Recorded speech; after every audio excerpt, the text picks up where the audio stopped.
I met this 6-year-old child with this blank, pale, emotionless face and the blackest eyes, the devil's eyes.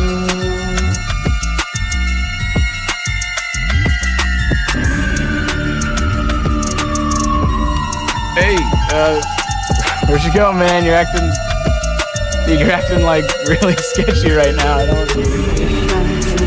All alone, just the two of us. I would hold you close. I ain't paying you to be Michael Myers.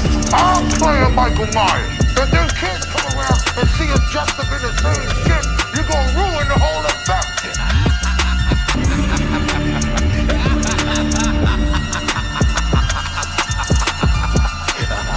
Did you really think that Allison was gonna be with you? But you never.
What's up, you guys? We are back.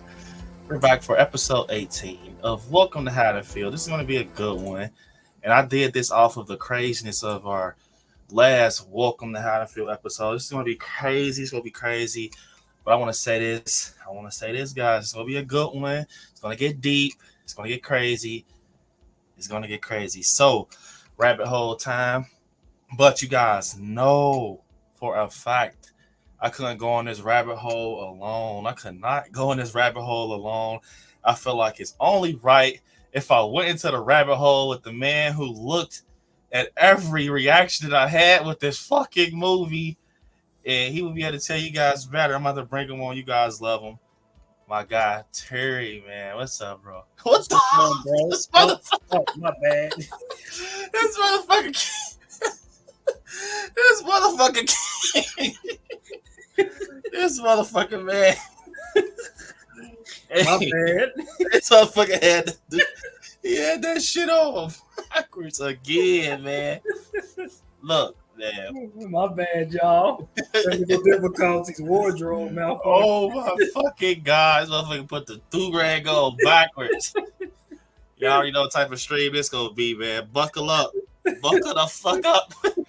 Buckle the fuck up. You better park this piece of shit. Park this piece of shit. Look, man, y'all are already killing it. We're at 40 likes. Man, y'all love y'all some Welcome to Haddonfield, man. I tell y'all. Hey, I love the fact that Welcome to Haddonfield is growing as big as Scary at Night, bro. I swear I've done seeing Welcome to Haddonfield grow from it being just like your Halloween podcast to it now being the Halloween podcast. Welcome to Haddonfield, man. This is crazy. It's gonna be crazy. Before we get into it, I got two things I want to say. First, I want to give my patrons their moment, just for helping me out with the channel. You guys definitely are amazing. Everything you do never goes unnoticed. It keeps the channel going. You guys play a big part in, Halloween Ends locations and everything I can do, and you guys allow me to do with you just helping. So definitely, and if you guys want to definitely donate, there's the name of my PayPal right there in the banner. Definitely helps. But for my patrons, here you guys go. Enjoy.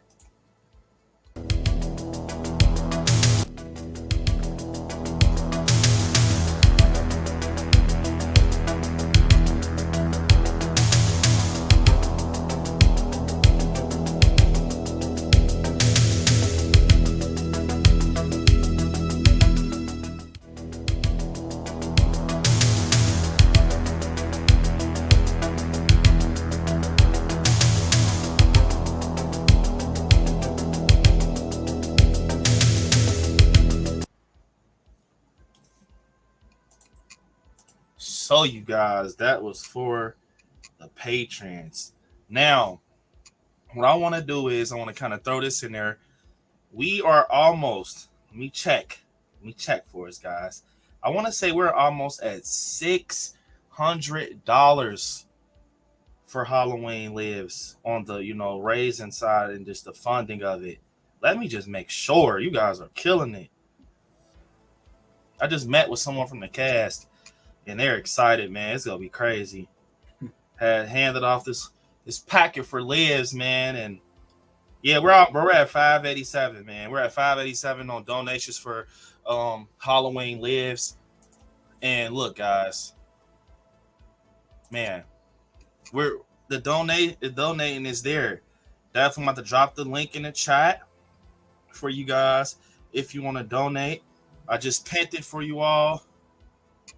1 second. Thank you, everyone. Thank y'all. Ain't my Kirsten. So yeah, I just pinned that for you guys. Halloween Lives. If you donate, let me know. I will definitely love to know if you guys donate. But one thing I want to say, look, we're going to get into this rabbit hole. I'm the type of guy where any information that I provide to you guys, I want it to be 100% authentic. 100% authentic, some type of information you can depend on and stuff like that. So earlier we heard that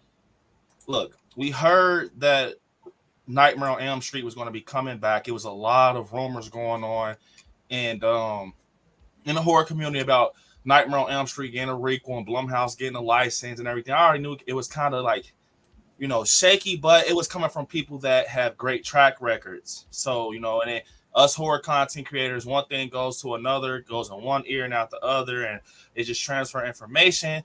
It's just too much going on with those rumors for Nightmare on Elm Street. And I'm the type of guy, I want everything to be 110% authentic coming from my channel. So I just want to say this, guys, to let you know about the Nightmare on Elm Street rumors. Here you go. But I am telling you right now, that motherfucker back there is not real. That motherfucker is not real. Freddy is not coming back. Say that right now. News. It was fake news, and I'm wiping I'm letting you guys know I deleted the video.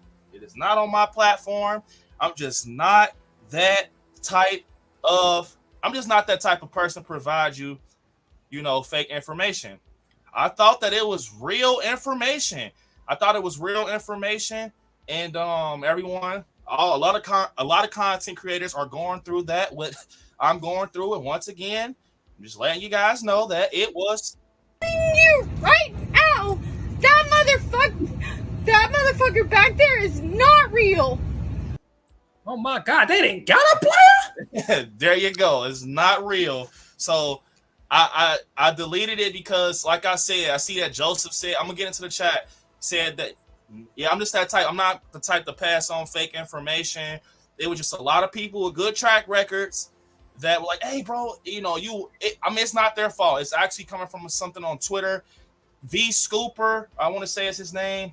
He has a shit ton of followers. It didn't look like a fake account. I even heard people say he had a good track record. I wanted to let you guys know because I'm a big Nightmare on Elm Street fan. But as she said in the video, that motherfucker is not real. And it is not real.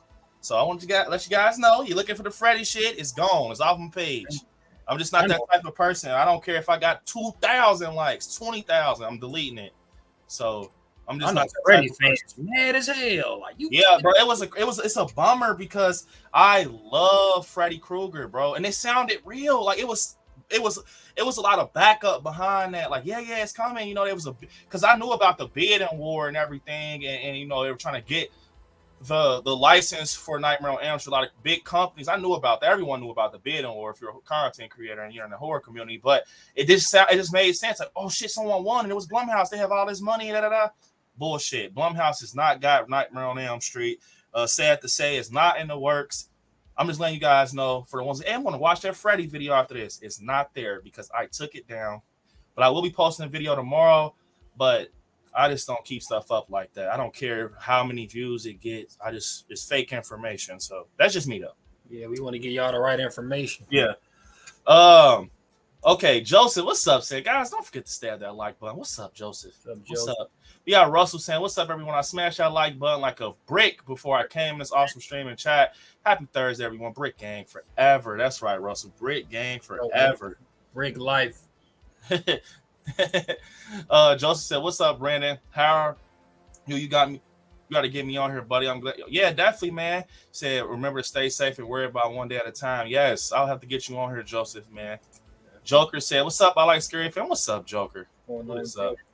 Got our good friend Kirsten in the chat saying, good evening, everyone. Don't forget to smash that like button. Thank you, Kirsten. Also saying, congrats on 40K. Be so happy for you.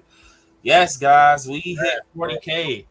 We hit 40K today, and it's fucking insane. I tell you was going to be fast. I told you.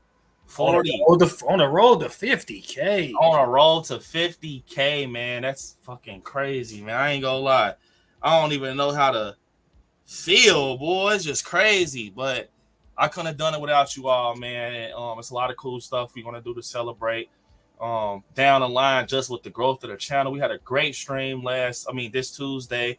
We celebrating with friends. It was just fun, man. We got more of those type of streams coming. I know you guys. I always got my brother's back, so all that mess about buying us subscribers and all that, you can kill that noise. Yeah, it's buddy. I just know 40K. I'll tell you, buddy, I got about 40K. So, it's all about people being jelly, man, and it's cool. It is okay. Jelly rolls. It's okay. And thank you, Kirsten, so much. I appreciate it so much. And I want to pull this up for Kirsten because I know Kirsten love her some I Like Scary watch parties. I know Jalissa does, Larry. So guess what? Next Wednesday, let's go. The Last Shift watch party is officially cemented, and we're going to have more of these. This is just the beginning of many, but we gotta check out The Last Shift. We're going to do this one live. Publicly, we're still gonna do our private ones, but this right here, I can't wait for you all to see this. This is got my face on the move. Hey, you go see that shit is creepy, but yeah, man. Last Shift. It's gonna be at 8 p.m. Eastern Standard Time next Wednesday. I can't wait, man. That's a good one. I like it, man. A movie actually did their own film to, they were inspired by that film. It's a good film. I love it. Let me see. Kim said, hey, guys, congratulations, Brandon. on 40K. Can't believe how fast your channel is growing. So deserved. Thanks, Kim. I appreciate that so much. Hey, Kim. Appreciate it, guys. Fantasy Fanatics, what's up, man? Dropping the emojis with the candy. Oh, I got the candy emoji in the chat. Yeah, man. Halloween. Joker saying, let's all congratulate our man Brandon for hitting 40K. Let's get him to 50. Yes, man. Road to 50. We're almost there. Road to 50. Let's hit that 50 this week. Definitely. We got Christy in the chat dropping emojis, or we can call her CC. What is up? What is up, CC? She's in the chat rocking out with us for Welcome to Haddonfield. Larry saying hello. What's up, bro? What is up? And I want to say, Christy, it looks like you're new here. And if you're new here, welcome. This is a great stream to kind of get introduced to us. Welcome to Haddonfield. We hope to see you on more. Let's see. We got Jalissa saying, hey, everyone. Hey, Brandon. Currently watching The Shine. It's almost over. I like it. However, you guys were right. It's definitely a slow burn. Hey, Jalissa. This is probably like, fuck, man. What the fuck is going on? What's up, Jalissa? I'm glad you're watching it. I am glad. DJ said, rabbit hole time. Oh, yeah. Yes. What's up, DJ, bro? Rabbit hole time. Let's go. Yeah. Larry said, I just finished watching Halloween Ends. Well, you came to the right stream because we're about to dive into it. Is Nope considered a rabbit hole? That shit so long. That motherfucker probably I don't know what the hell you call Nope. I don't know what the hell you call Nope. Josiah said, hi, everyone. What's up, Josiah? What's up, man? Jalissa said, please remember to hit the like on the stream, everyone. Definitely. Thanks, Jalissa. Got to hit the like. Wow. Chrissy said, love me some Halloween movies and Halloween. Just want to say hello, everyone. Definitely. We're glad that you are here, CC. We are glad you're here. I want to say this, guys. Tonight our goal can be 70 likes. 70 likes. And right now we are at one second. We get some Halloween talk. 43. We're killing it. Let's go. Joshua said, hey, how's it going? Congratulations, man, on all your success. Keep up the great work, and let's hope we get some more Halloween news on a new Halloween soon. Yes, fingers crossed. Let's go, man. I agree with you, Joshua. I am ready for some Halloween news. I'm ready to see my guy back on the big screen. Pikachu Lover said, I love Halloween Ends. Hey, I love Halloween Ends too, man. I watched it today. Yeah, we ready, man. We finna dive deep into this. Man, hold up. What was bomb? You look in the chat, you see Jalissa talking about something was bomb. Jalissa, how was the Wendy's breakfast? Oh, my God. Yeah. Opinion said, hi, Scary Fam. I made it. Hi, Brandon. How's your day going? What's going good? What's up, Opinion? Chilling out, rocking out with you all. I better quit Opinions. I'm gonna order them all. Opinions. Horror Hound ticket. Brooks, yeah, man. Hell yeah. Brooks said, hey, B, congratulations on 40K. Definitely, Brooke. I appreciate it. I'm so happy, man, that we're here, guys. We're growing and doing what you all, making memories, just having fun, rocking out. That's what it's about, man. So thanks, Brooke. Hey, Brookie, Brooke. Yeah, Brookie, man. Brooke says, stab the like button. Thanks, Brooke. I appreciate it. Well, someone said Chad the like button. I was cracking up.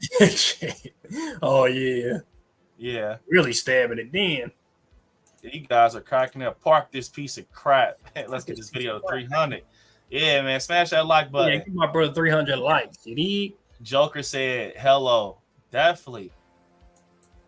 Yeah, Ninja, I wish it was a new line, but I think it could be okay if, yeah, man, I ain't gonna lie, Kirsten. I was hyped, man. I hate shit like that. Like, bro, clout is not that serious, man. Making fake posts and shit. Bro, it's just. Well, I would have been mad if motherfucker made some fake shit about the Haunted Hill House. Got me excited, yeah. Boy. I would have started right. But the stream talk is real, though. Christopher Landon is back, and let's just hope that Nev comes back, man. Let's hope that we get Nev back for Scream 7. Actually, I don't know if I said Scream 6 or 7, but Christopher Landon, man, Happy Death Day and Freaky, that's official. So it's gonna be hella people at Horror Hound. Yeah, yeah, man. Megan, Amy Donald, my girl from Charmed. Yep. Yeah. That's Tatum. That's the one who plays Tatum from Scream. Yeah, on Scream. Yeah. Kirsten, I'm bummed. Actually, I'm sorry, Kirsten, man. What's wrong? She's about the fucking Nightmare on Elm Street news, man. Yes, Brooke. No CGI Freddy. Yes. What the fuck you gonna do a Freddy Krueger CGI, man? You know he's gonna be playing a record player too. What's up, Rocket? What's up, man? Sound said, "What's up, my scary fam? Congrats, be on 40K. Thanks, Cal. Appreciate it, my guy. Appreciate it." Let me see. Good evening. Will you be playing a Leatherface game dropping August 17th? Yes, man. I can't wait. I cannot wait. That's the year. Piper, man. What's up, man? Saying hi, everybody. What's up, Piper? Welcome to the stream. My guy, Russell, congrats on 40K. Thanks, Russell. I appreciate it. Thanks, bro. Congrats on 40K. Millennia saying congrats on 40K. Sorry if I pronounced that wrong. I'm terrible with names, but thank you. Appreciate it. I'm hyped for Salt X. Yes, man. Salt X. But let's get into it, man. Let's get into it. I'm going to dive in and out the chat. We got to talk about it. Man, Halloween ends, man. This is crazy. Look, this is going to be just a deep dive with everything. And just kind of picking up from our last stream now. Look. All right, Terry. So this last stream was crazy. That was episode 17. We got real deep. And look, to kind of continue back off that, I'm going to dive right into it. We're going straight into the rabbit hole. But like I said, I love Halloween Ends. It's a good film. Overall, solid film. You know, Corey, I enjoy Ron Campbell's character. I liked Corey. You know, sometimes you go back and forth on his character because as a fan, you feel like, damn, why did they do that to Michael, you know? But in all reality, you know, you can't knock his, like, I think Corey, at the end of the day, Corey did his job. You know what I'm saying? He did his job.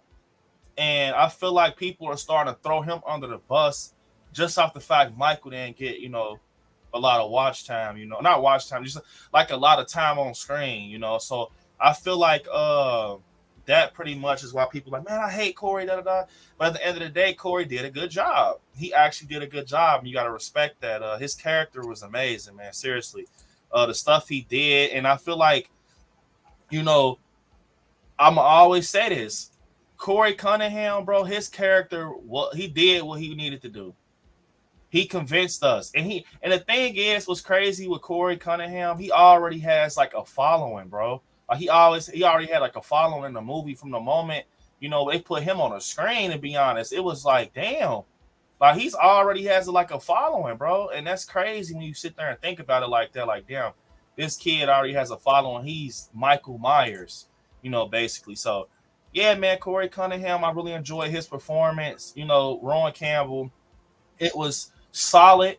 He made you feel for him. And like I said, Terry got to watch this with me, and I want to say, look, when I went to go see this, and Terry, you was right there next to me, literally day one, man. Like you was there with me day one. So it was like when I seen this movie, I didn't expect different because I already knew what it was gonna be. Because I was like, you know, speculating and hearing things and stuff like that. Now that I think about it, I was really entertained with this movie when I first seen it. I was entertained when I first watched. You know, I was entertained, but it was something, it was the Halloween fan in the back of my head that was like, what? Like, you know what I'm saying? Like, where is Michael? You know what I'm saying? I know you were feeling like that, Terry. Like, where is Michael? Like, and that's the thing. That opening, bro, you already know how I was, Terry, when we seen that opening, bro, with Jeremy's death. Like, you remember our whole theater went crazy when he hit the fucking floor? Yeah, like, that was a shock. It was like, damn, bro, they went that far with this? And, you know, Corey Cunningham, man, I'm talking, I was invested with Corey Cunningham all the way until, you know, he actually had, when he had the glasses on, bro. When he had the glasses on and, you know, she was talking to him or whatever, Jeremy's mother, she was talking to him and shit, and she was like, yeah, you know, he's afraid of the Michael Myers stuff going on. He's been wet in the bed. And remember, she said that to him, like, my son's been scared as hell. So it was more of like, I just enjoyed his character. He felt real, man. He felt like a real character. Everything he went through in his story, it was like, if you think about it, Corey just had he had it fucked up, man. You know what I'm saying? He had it fucked up. He was in a bad situation. He was stuck in a situation where it felt like it felt like basically you wanted to see him do something different, but it was like no outlet for Corey. You know what I'm saying? Any situation, even when he was trying to do good and be with Allison and have fun. Think about it like this, Terry. In all reality, I'm gonna get to the chat, guys. You remember he was out partying with Allison. He's dancing. They're doing a little dancing shit in the bar. And if you look how happy he was, bro. I know this is a movie, but look how happy they made that character.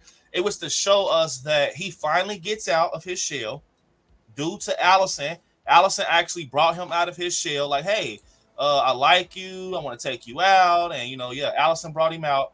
And they became a thing. She took him to the bar. And you remember what she said, Terry, to it was Lindsay, and shout out to Michelle Dawson. But Michelle Dawson had said, you remember she came up to the bar and she was like, Allison's, fucking with that weird kid, like the murderer, the kid murderer and everything. And Lindsay was like, basically, don't worry about that shit. Don't worry about that. And you remember Allison had took a drink and she pulled her mask back down. She was like, yeah, but I'm with him tonight. It was because she saw a different side of Corey. She saw the real Corey Cunningham. And I feel like he just had it shitty the whole movie. Like he's out having fun, he's dancing, and then the bullies approach him. It's like he can't run from the shit, Terry. Right. Even Mrs. Allen, the one that Jeremy's mother, she's like, oh, you're happy now. You're happy. Yeah, I lost my son, but you're out here happy. You're drinking and shit. And she like smacks him upside the head and he just runs out. You can tell that's what made me like Corey, bro. He was in a fuck situation. And you think about it like this, and I'm gonna let you say what you think, Terry.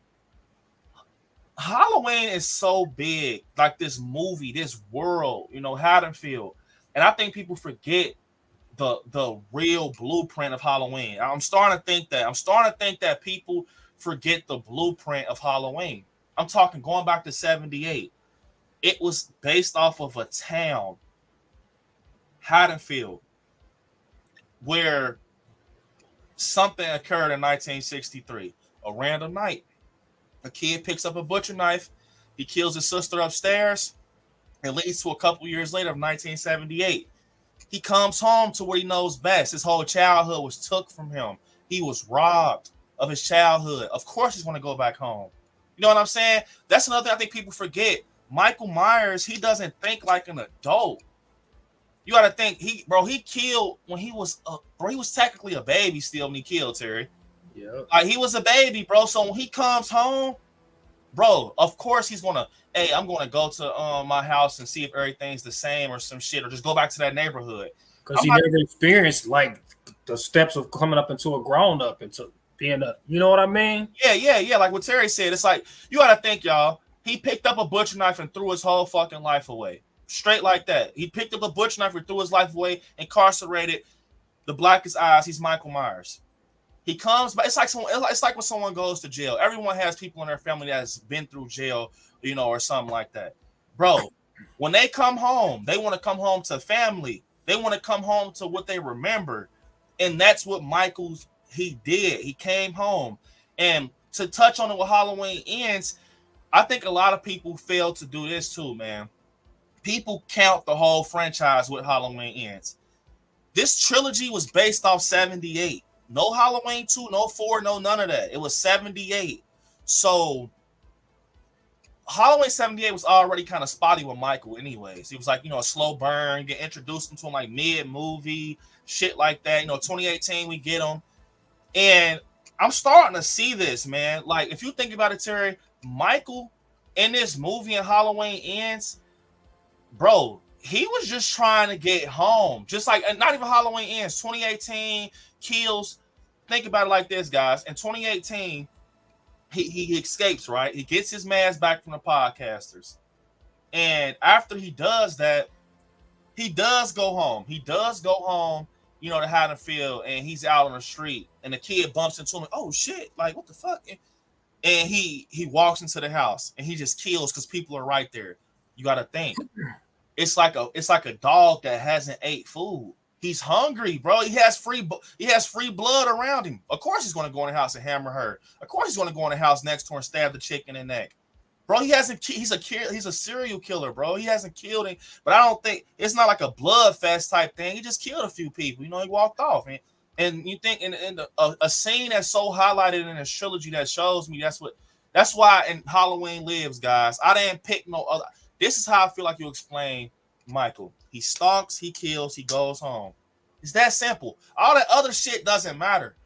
Because it's almost like he a kid and that's all he know. Yeah, I think, yeah, exactly what Terry says. It's like that's all he knows. It's a method. It's just a cemented thing with Michael. He stalks, he kills, he goes home. Lonnie said it best. If you aim up all Michael kills, they end up, it's a straight shot to the house. And that's why I'm telling you guys, he was going home. When Hawkins and Dr. Zartane pulled up on him, and you know, Hawkins is like, I got eyes on him. Where the fuck was Michael going? He was just walking. Like literally, and I love that David Gordon Green decided to put that scene in there. Like they didn't catch someone bent over the gate, he's stabbing him. He was walking. They hit him with the car.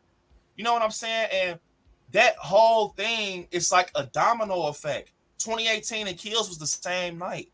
You know, you got to think that firefighter scene when he's lifting them up in the air, that's still technically from 2018. Bruh, we didn't get a new start for real until Halloween Ends. We got a fresh, start 4 years later, and it's back in Haddonfield. And you got to think of it like this. Of course, shit is going to happen. Think about this, y'all. Whatever neighborhood y'all live in, y'all live down the street from people getting killed in their house, stabbed up, people screaming. Man, the neighborhood's going to be traumatized. Like, bro, I'm not trying to be funny. Where I come from, people get gunned down. I'm just being honest. People get gunned down. You don't see people get stabbed. I mean, the world crazy now, but you don't see what Michael Myers does in real life. You know what I'm saying? Like, not every day. You probably see it sometimes, but Michael Myers, bro, in this story with Haddonfield, that shit was damn near like it. Remember what the officer said? Haddonfield, where nothing crazy ever happens. Shit. You know what I'm saying? Something crazy happened like that. It sent like a shockwave through it. That has sent a shockwave through any neighborhood where it's a real calm neighborhood and nothing happens. Yeah. Like it's Haddonfield, one of the quietest neighborhoods. And every time, look, and think of it like this. I'm about to get into the chat, guys. So get your questions and stuff in there. We're gonna dive back out. But when you think about it, Michael did some shit in 1963. He did some shit in 1978. He did some shit in 2018. We never have problems until Michael Audrey Myers comes back to Haddonfield. It's always, it's cool. Obviously, look at Allison, grandmother, let it go. Karen, mother, let it go. Because they're living life. They don't have no fucking issues. So when Michael does come back and, they're thinking like Jamie Lee Curtis is responsible or, she manifested him back and shit like that. You know what I'm saying? So when you sit there and think about it, you can't blame people for saying like, let it go, because it's like, man, we don't want that shit to happen again. Like that boy don't went on a killer spree, like mass killer. And I think it's basically like showing like why Haddonfield turned into like the madhouse when people going crazy, because it's just showing what happens to people when some shit like that happen. Like it drives them crazy. Motherfuckers scared. You never know what they're gonna do. And that's why I said not to keep bringing up Halloween Lives, but it's so hard because the stuff that I'm speaking to y'all about, I want in my fan. Well, it's going to be that type of method where it gets like Michael's not going to be explained at all. The mythology is not going to be fucked with, but it's like you're definitely going to know about Haddonfield in my story, because Haddonfield it's just as big as Michael, bro. Like that's why. Why do you guys think Halloween Ends when Lori? When you just see the shit she's going through. Look, like this picture right here, you see what she's going through, writing memoirs and shit. She's going through it. You remember that scene where she's driving to Halloween Ends and she's like looking at all the police lights. She's like, what the fuck? You know why she's looking like that? Because nothing has happened in a while. You remember what she said? I bought a home. I bought a home. I let shit go. I live with my granddaughter. So when she starts to see the police lights and people, before that was before that, but it's kind of weird. And remember and this how you guys, I'm on the right track. What they tried to bring us and try to make us understand about Haddonfield. Because if you think about it like that, it was like, you remember Hawkins was like, Michael doesn't use guns. See, that's how you know every time some shit happens in Haddonfield, they pin it on Michael. They pin it on him, bro. So that's why Halloween Ends was kind of showing bits and pieces of everything, how nothing crazy ever happens in Haddonfield. Guess what? Something else happened crazy. It was Corey when he killed the kid. And you got to think, if they're used to a babysitter situation with murders and shit, that rings Michael Myers' name every time they hear babysitter, murderer. They think of fucking Michael Myers. But now, think about it. It was a babysitting situation. It was flip-flop. Corey killed the kid. They're like, nope, we're not dealing with this shit again. We're going to nail him to a cross. You're a monster. Like, you know what I'm saying? I think people overlook that small detail. Like, of course they're going to be acting like that with Corey, you know? And you know, I think the picture is bigger in Halloween Ends. They looking at Corey as another monster. Yeah. Yep. What Terry said. He's like another monster at this point. He's literally another Michael Myers. You know what I'm saying? Go think of it like that. It's all about the roots. It's like you got to literally just think of it like that. Corey was technically the new generation Myers. Like, not literally, because I feel like Michael is Michael at the end of the day. You know what I'm saying? You can't mimic a Michael Jordan or a Kobe Bryant or LeBron James. Michael was Michael. He was the blueprint. He started that shit. 5 years old and all that, killing and shit. But, you know what I'm saying? I feel like stuff like that, man, people will look over. They want a good movie fed to them. And you can't want a good movie fed to you if you don't understand shit about the franchise. How are you going to understand shit? You know, how you going to want a good movie fed to you and you don't know the little rabbit holes that they put in these movies for you to understand? It's not their fault you don't understand it. You know what I'm saying? And Halloween Kills just shows that Haddonfield is just as big a character as Michael is. Yeah. Justin said, I love Corey. He did his job as mini Michael. I was hoping they would have teased his body being gone after Michael kills him. I'm not gonna lie. To be honest, me and Terry talked about this. They should have. I know. Mike. You know, a lot of people don't like Corey. I like him. You know, I dig him. But I know it felt like why introduce us to Corey Cunningham and kill him? Y'all didn't even let him walk away. Then he killed himself without even going through nothing else. It's like you did all of that, and then you just gonna kill yourself. Like he was self-destruction, bro. Like he took himself out. He didn't even die from like a battle or nothing. He just took himself out. You know, it was like, so you did all that shit. You supposed to be one of the Lost Boys and you killing yourself. Yeah, like you supposed to be, you know what I'm saying? So that's how I feel. I feel that it's similar to where they should have just, if you're going to give us a character like Corey Cunningham, right when we start fucking liking him, you kill him. That was your look. As much as people don't want to admit, bro, if they would have kept Corey alive, he would have been a new Michael. He would have went off into the woods. He would have went off into Haddonfield somewhere, and he would have been a legend again. Similar to if you guys have seen a new Candyman that's done by Jordan Peele, literally some shit like that. Remember, Tony Todd was the original Candyman, but we had this other guy. I think his name was Anthony or Andrew. I can't remember. But he got the torch passed to him. I mean, wrist cut off. He was an artist. He was literally Candyman, the new generation of Candyman. And then it's going to, and that story they were trying to say is going to be passed on for decades and shit like that. Now, me personally, I don't like that. Michael Myers, to me, it makes him scarier when you can't defeat him. When he's just a mystery, bro. You know what I'm saying? I like Corey. Like, but I feel you didn't have to kill him in Halloween Ends, to be honest. You could have had Michael, you know what they could have did? They could have snapped Corey's neck, right? Or whatever Michael did to him, right? And they showed, giving a hat tip to 78. This is a new Michael. This is a different breed. He's not even there. And we saw this motherfucker get his neck snapped. You don't even have to speak on that. Let me tell you why, Terry. Because you can have the door open, blowing with leaves. He walked up the back. Lori done killed Michael, right? Lori done took Michael out. And she's like, yeah, I killed. You know when you remember when Hawkins walked in there and he was like, Lori? She was like, he's dead. And Allison like, he's not dead enough. Or not just yet or some shit. Think about if she was like, if they would have switched a little couple words and was like, he's dead. and Corey Cunningham is also dead.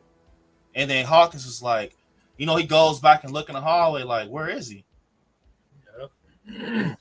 He's right there, and you just see a puddle of blood.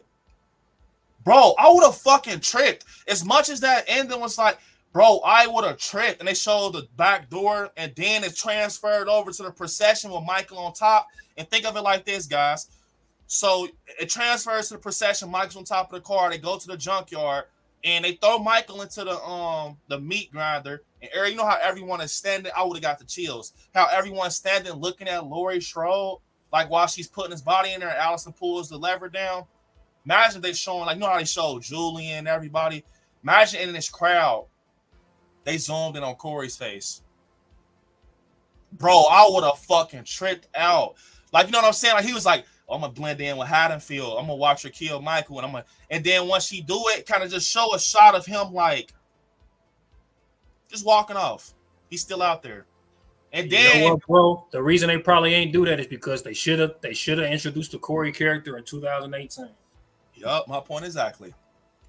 Jalissa I would have loved to see Corey in Halloween in more Halloween movies. I will forever be upset that they brought this amazing character only for him to kill himself. Yeah, they didn't acknowledge, his death. We didn't see any morgue people talking, no body bag.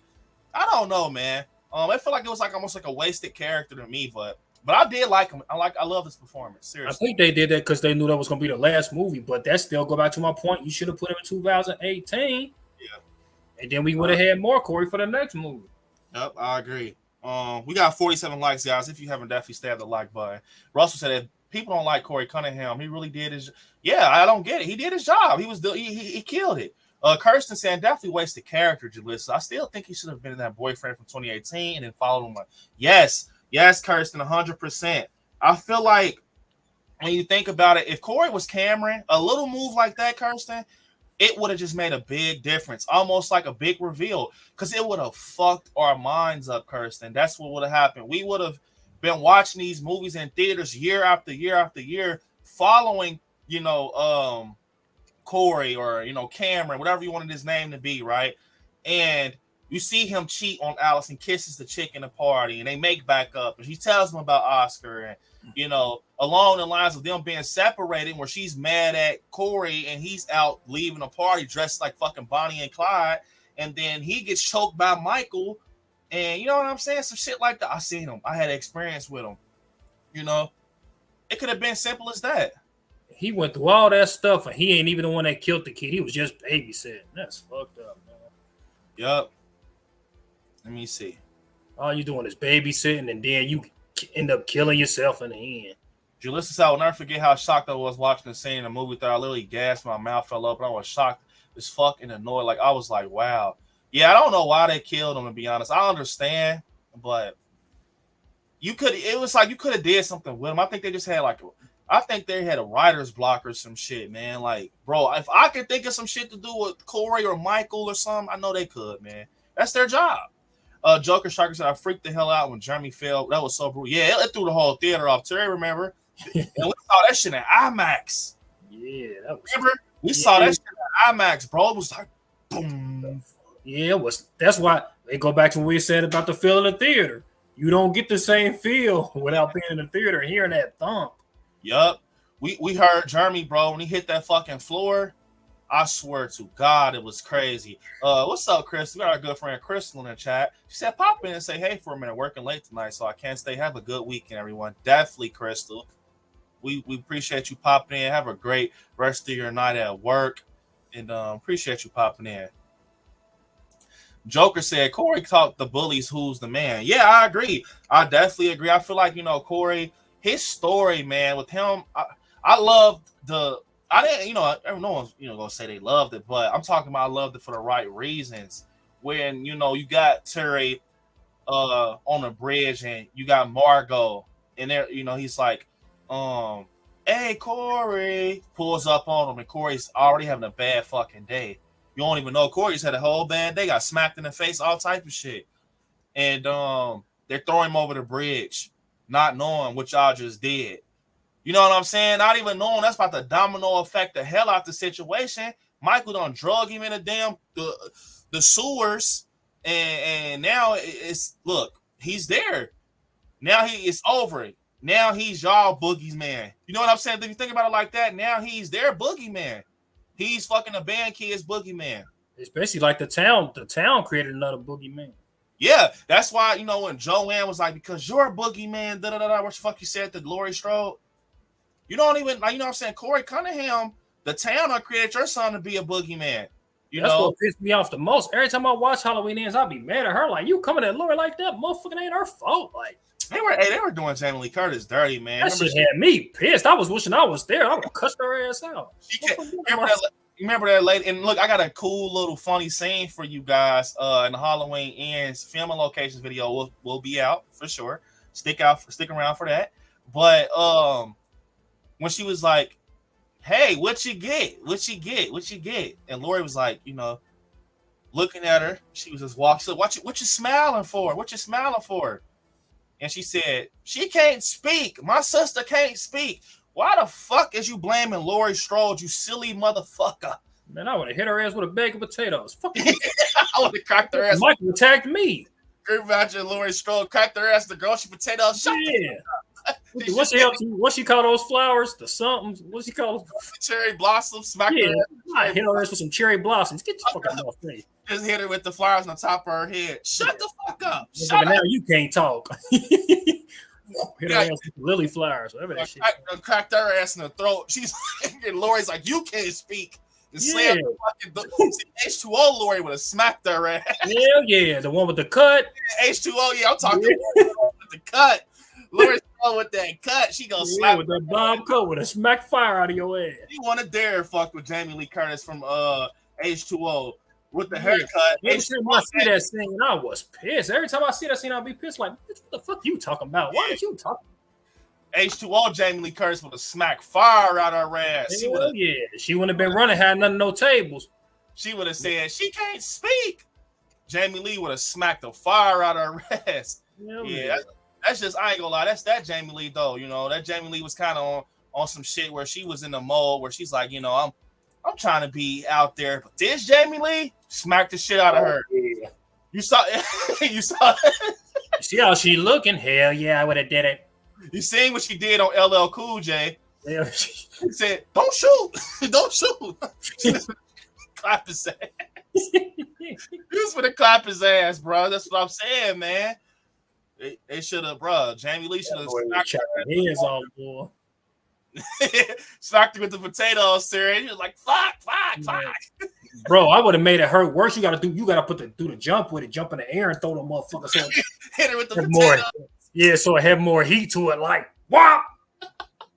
Let's get out of my face. What are you talking about? Michael tried to kill me. I was babysitting that night. Hawkins would have said, "Come on, Laurie. Come on, get off of her, Laurie." Fuck her. Cherry blossoms, this, yeah. Brooke said, "I just wish he would have given us a great ending to this trilogy. Ends was so out of place in this trilogy. He could have remade Christine afterwards." Yes, I love what Brooke said. I felt like he was too busy trying to impress John Carpenter. And I said that in my review. If you go back and watch Halloween Ends, I said it. John Carpenter did what the fuck he did already. He did Christine, They Live, and all of that shit. He did it. Sorry, John Carpenter. Bro, I love John Carpenter. He obviously doesn't want to do movies anymore. He doesn't. Because you still got guys out here that's still doing shit that been in the game for long. Look at James Wan. Right? People still are doing shit, man. John Carpenter doesn't obviously want to do that shit. He's coming out with video games. He has a whole video game coming out. John Carpenter. Bro, at the end of the day, this was your movie, David. I'm going to just say this was your fucking movie. Don't get me wrong. When I do Halloween Lives, I'm going to definitely give a hat tip to the franchise. But I'm not going to be going digging for Christine and all that shit and They Live. Bro, only movie I did towards like a Halloween 3 or something. I'm not going. That's Tommy Lee Wallace. But I'm just saying, bro, that all of that, you're remaking history. That's cool and all, but we've seen that movie before. You know what I'm saying? We've seen Christine a million times. We want to see something new. Don't worry, guys. Don't worry. That's all I'm going to say. Don't worry. I'm no one, though. I'm just ILIKESCARY. But I'm gonna just show y'all. Look, when y'all watch Halloween Lives, watch it like it's a real fucking movie. Like I want y'all to tune in like it's real. It's a story being told. Watch it. I want y'all to watch it 3 times, 4 times, 5 times, 6 times. For real, bro. Straight up. Because it's gonna be a story told. I want y'all to remember this is coming, after 78. This is my vision. You know what I'm saying? And if we get lucky, maybe I would do some shit like my vision of a Kills or an Ends or something. It's all about you guys, and I just feel like at the end of the day, he was too worried about John Carpenter. I'm sorry. He was too worried trying to impress the master of, horror films. I love John Carpenter. He's one of my favorites. Seriously, Wes Craven, Stephen King. But man, you should have made your own movie. I felt like, and you know what's crazy? I want to say this. Directors and shit, they're doing that. They're stealing from old movies. Like it'll be a movie like, for example, I'm going to use a movie like Terror Train. All right, that's our original, that's the classic. I guarantee someone in the future is going to try to steal some shit like a slasher on a train. And bro, do something new. That's why I like Rocka would talk to me, man. Like that's some new shit. That's a new bag of chips right there. That ain't your Fritos, your hot fries and Doritos. That's some new shit that's going around in your mouth that you're tasting. You're like, oh shit, what's this? I want more. I want to come back for that. That's what you want the audience to feel like, man. You don't want them to feel like they're eating the same shit or drinking the same shit, because eventually, that's a great comparison. I get tired of McDonald's. I get tired of the same shit. I want to eat new shit, So, lesson learned, David Gordon Green. When you get your own restaurant, you want to be making the same shit every other restaurant. Get your own type of hamburger. Yup. Pipers, I just want to say, ain't none of these scary movies fucking with Halloween Ends. I'm not gonna lie, I love Halloween Ends, man. I do. It's moving up in my ranking. It's a good film. It's solid. I just feel like I love what Brooke said too, though. Out of all the endings you could have went with, you introduced us to a new character and decided to. And we're about to get into that Michael talk. DJ, who's in the chat, that shit's not slipping up, and I want Terry to get into this too. But yeah, definitely, man. I just gotta tell you guys the truth of how I feel. It's just me though, man. Just because I'm saying it doesn't mean it's official or nothing. I'm just saying my opinion. So you know what I'm saying? I think I enjoyed the movie more the first go round because we was looking at it from a different set of eyes. I was looking at it from more of a entertainment value. Yeah. Not just like mixing all the Halloweens in together. You know what I mean? So initially I didn't come out thinking like, damn, we didn't get Michael as much. I wasn't as pissed as like the hardcore Halloween fans was. You know what I mean? Yeah, so when I went out of it, I was like, damn, that was pretty good. But I knew what other people was going to think, like the hardcore fans was going to think. Yeah. And the thing is, the Christine twist on Halloween Ends was cool. But I feel like you should have stopped it at a point. You shouldn't have let it drug out. You know what I'm saying? I'm going to stick to that. Even if you wanted to keep that Christine possession, whatever, it was no possession for me. People say it's possession. It wasn't possession for me. It was more that Michael just understood. He saw himself in Corey. It was that simple. He heard the shit over the bridge. You know what I'm saying? Think about it like this. When Corey asked Allison, when he was talking to Allison, he said, I know, you survived Michael Myers. And, and then after that, he asked her later in the film, he said, that Michael let you go? Or some shit like that. Like, he let you go. Like, basically saying, I had a run-in with Michael. He let me go. He didn't hurt me. Like, you know what I'm saying? Like, it was little clues like that, bro, that showed you. Bro, they just saw eye to eye for real. And if you think about it, I'm going to say this, and I'm going to keep saying it. When this scene right here, I got it right here. This right here, bro. The key word, when Corey said, when he tells Michael, he said, get up. He said, show me how to do it.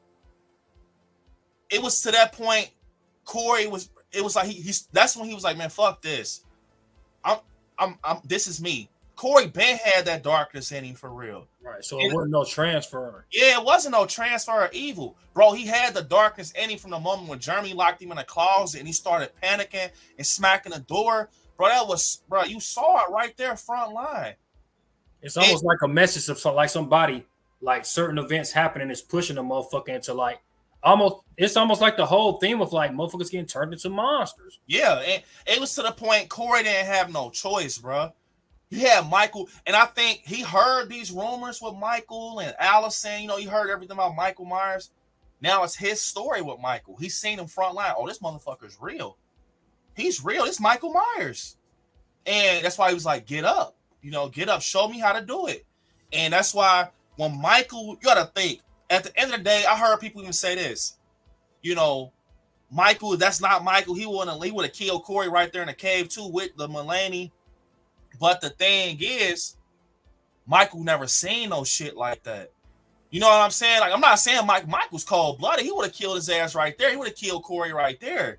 He don't give no fucks. But it was more, I think Michael kind of understood. You know, they shared that boogeyman. Because Corey was now Haddonfield's boogeyman. Think about it. Y'all keep worrying about 1978. Go back to 1963 when he opens the fucking drawer. Like, that's what people just keep saying, 78, that's not 78. You know, that's not no Halloween 78 with Lori and da-da-da. Y'all are focusing on the wrong method of this shit, bro. Like, I'm talking about when he was a kid. When Michael was a kid, bro, I think it's just simply a bigger picture they were trying to show. Like, that alone was a story. Michael was like, once he killed Judith Myers, once he killed her and took her out, bro, I feel like basically with that, it was already something from that moment once he killed her. Think about it. Dr. Loomis all around Haddonfield, hyping shit up. Yeah, I seen him. You know, Michael Myers, he's not the regular kid and all of this, the blackest eyes. Like, bro, of course, he's that story. And now Corey killing Jeremy, he's now this. This is literally Corey. He just did his shit when he was a little older. You know what I'm saying? Think about it. First kill was Jeremy's. Freaking Little Myers kill was fucking Judith. It's the same formula. They both had darkness in them. Because that's the question where everyone's like, what made Michael kill? What made that night, Terry? His girl, you know, Judith Myers. We talked to Sandy Johnson on the channel about this. You know, I asked her, what would you say? Why would you say Michael killed that night? And she kind of said the same thing I said. Bro, if someone's already suffering from some shit mentally, it only takes one. Sandy Johnson agreed. It only takes one thing to make them go off the fucking rails. Something just clicks in their brain. That's the thing when someone's like psycho, bro. Motherfucker be sitting down, hit $1 million at the casino, getting their money off the table. It's like a light switch, bro. Some shit go off in their brain, it's over. I think that's what happened to Michael. He was a kid, you know, and stuff like that. It was Halloween night. He just decided to see how that shit goes. It happened to be Halloween night, you know? So I just feel like they thought David Gordon Green should have made his own movie. That's all I'm saying. But Gangster Bro said, if anything, Halloween ends, makes Myers more supernatural. Myers literally possessed him with evil by staring into his eyes. I'm telling you, man, I don't think it was that. I don't think it was that, man. I think it was more like what I told you just now. Aubrey said the thing I hated about this movie, that she knew he was still out there. She didn't prepare for his return. She was crazy in 2018 version where he was locked up and her character. Yeah. So I want to say this. I love what Aubrey just said. And the thing is, I'm going to pull this down, Aubrey, but I love what you said. I'm about to focus on this comment. So when you sit there and think about it, Terry, you watch the whole trilogy. We got Laurie Strode, Sarah Connor mode, bro. She was Sarah Connor, man. Shotguns, Rambo. She had that shit stocked up. She ready. I'm taking him down. You know, it was to the point in the deleted scene, she was going to take herself out, but they took that out the movie. She was on the edge. She was willing to. You can tell in 2018, she was willing to go. I mean, and Ann's too, though. She was willing to go out with Michael. She was willing to, like, hey, we got it. And that's what I thought was going to happen there. Both was going to die. I thought they were going to go out together, bro, because I was under the impression that Laurie Strode we got in 2018, she was willing to die for that shit, bro. That's why she said it in Kills. Take my head as I take his. I'm basically saying I'm willing to die for this shit. I'm tired of it. But we get it in Halloween Ends. She's baking pies and shit. And I kind of understand it, but it's like it's both. It's like two ways it could go. You know, she lost Karen, Terry. She saw her daughter die. Well, she didn't see her die. She just saw, you know, she's dead. Karen is dead. Judy Greer is dead. And Jamie Lee Curtis kind of feels responsible, obviously. This is her boogeyman, obviously. You know, Michael and Laurie, this is their story. Her daughter is now dead. She prepared, you know, basically Karen for this. And Karen didn't succeed. She did in 2018, but in Kill, she gets killed. So I think, you know, part of that, to kind of touch on that, Aubrey, I think that Laurie, if I'm just kind of giving benefit of the doubt, it kind of made Laurie feel like she gave up. I lost my daughter. I don't want to lose a granddaughter. And that's me being fair. You know what I'm saying? I think they try to make Laurie roll her out to do that. And they should have explained that a little more, like she's on that type of time and that energy that she has. I mean, they kind of did when she's like decorating the porch and shit. Yeah. But yeah, like her interactions with what's his name? Hawkins. Yeah. Hawkins. You kind of got basically like, when you think about it, we got old Laurie back. You know, Laurie twirling the hair like she's shy. You know, she's talking to Hawkins. You got to think, Laurie Strode was innocent, man, in 78. She was just a babysitter. She didn't get laid, you know, like Annie and Linda. She didn't have a Paul. She didn't have no scenes like that or nothing in that movie. She wanted to get laid. She wanted Ben Tramer, but she didn't. So when she finally lives her life after being traumatized for no fucking reason, because Laurie, it's not about you. You know, remember what Hawkins said? It's not about you, Laurie. It never was. It fucked her up, bro. You know what I'm saying? And that's what I want to say. It was like, once you find out for 40 years, you've waited, you've prepared. And for a motherfucker to wake you up and say you did that for nothing, bro. It's almost with her character, like the way I'm saying it with Halloween Ends, it's almost like Laurie, like, I just want to live the rest of my life. If I die, I die. It's almost like she gave up on the combat mode. Like, if he come back, but I'm gonna do my thing. I'm gonna live my life. And I think when they showed the scene when the lady was cussing her out, that was them basically showing you, like, I'm not the lady from H2O no more. I'm back to my innocence. I'm trying to live the rest of my life before I'm gone from here. You know what I mean? Yeah, and I love what Terry said, because that's true. Like, you got to think of it like this, y'all. And you know, I just think they should have explained that a little more. But she lost her daughter in this shit. Butchered by Michael. Her daughter didn't die from natural causes. Michael stabbed her ass up. She's dead. So she has a granddaughter left. Laurie already doesn't have no fucking family. She doesn't. She now lives with Allison, bro. So if she's finding out, like, hey, I did this for nothing. My daughter got killed in this shit. I don't want to lose a granddaughter also. If it's not about me, I'm about to at least try this shit out. You know what I'm saying? I'm gonna at least try it out. Especially when, you know, fucking Hawkins explains Dr. Zartan shit to her. That would have woke me up like, oh shit. Like, he would have never knew where I was at, or you know what I'm saying? He would have just been a motherfucker on the street. But it's still a part of me that's like, it's Michael fucking Myers, bro. You still don't want a person on the street like him. Like, you bump into him one day, you walking home from the grocery store, you see the motherfucker behind the bushes and he's looking. Boom, he already has eyes back on you. And he's not the type, if he sees you, I'm not going to kill you. That's the thing, bro. Like, you know, I feel like we're about to approach a rabbit hole. Like, we're like tiptoeing this motherfucker right now. But if you think about it, Halloween Kills showed that Michael, he has sense, bro. Because I feel like when Cameron, I don't know if you guys got that vibe. Let me know on the chat. I'm about to get back into the chat also. But when Cameron is upstairs, Terry, and he slams his head, and he's slamming it, right? And Allison's like, you know,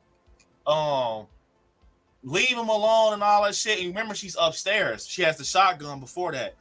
He grabs Allison, and he looks at her, bro. If you go back and look at Halloween Kills, Next time you watch Halloween Kills, bro, look at that shit. I don't know, maybe I'm ODing on it. I'll say if I'm ODing on it.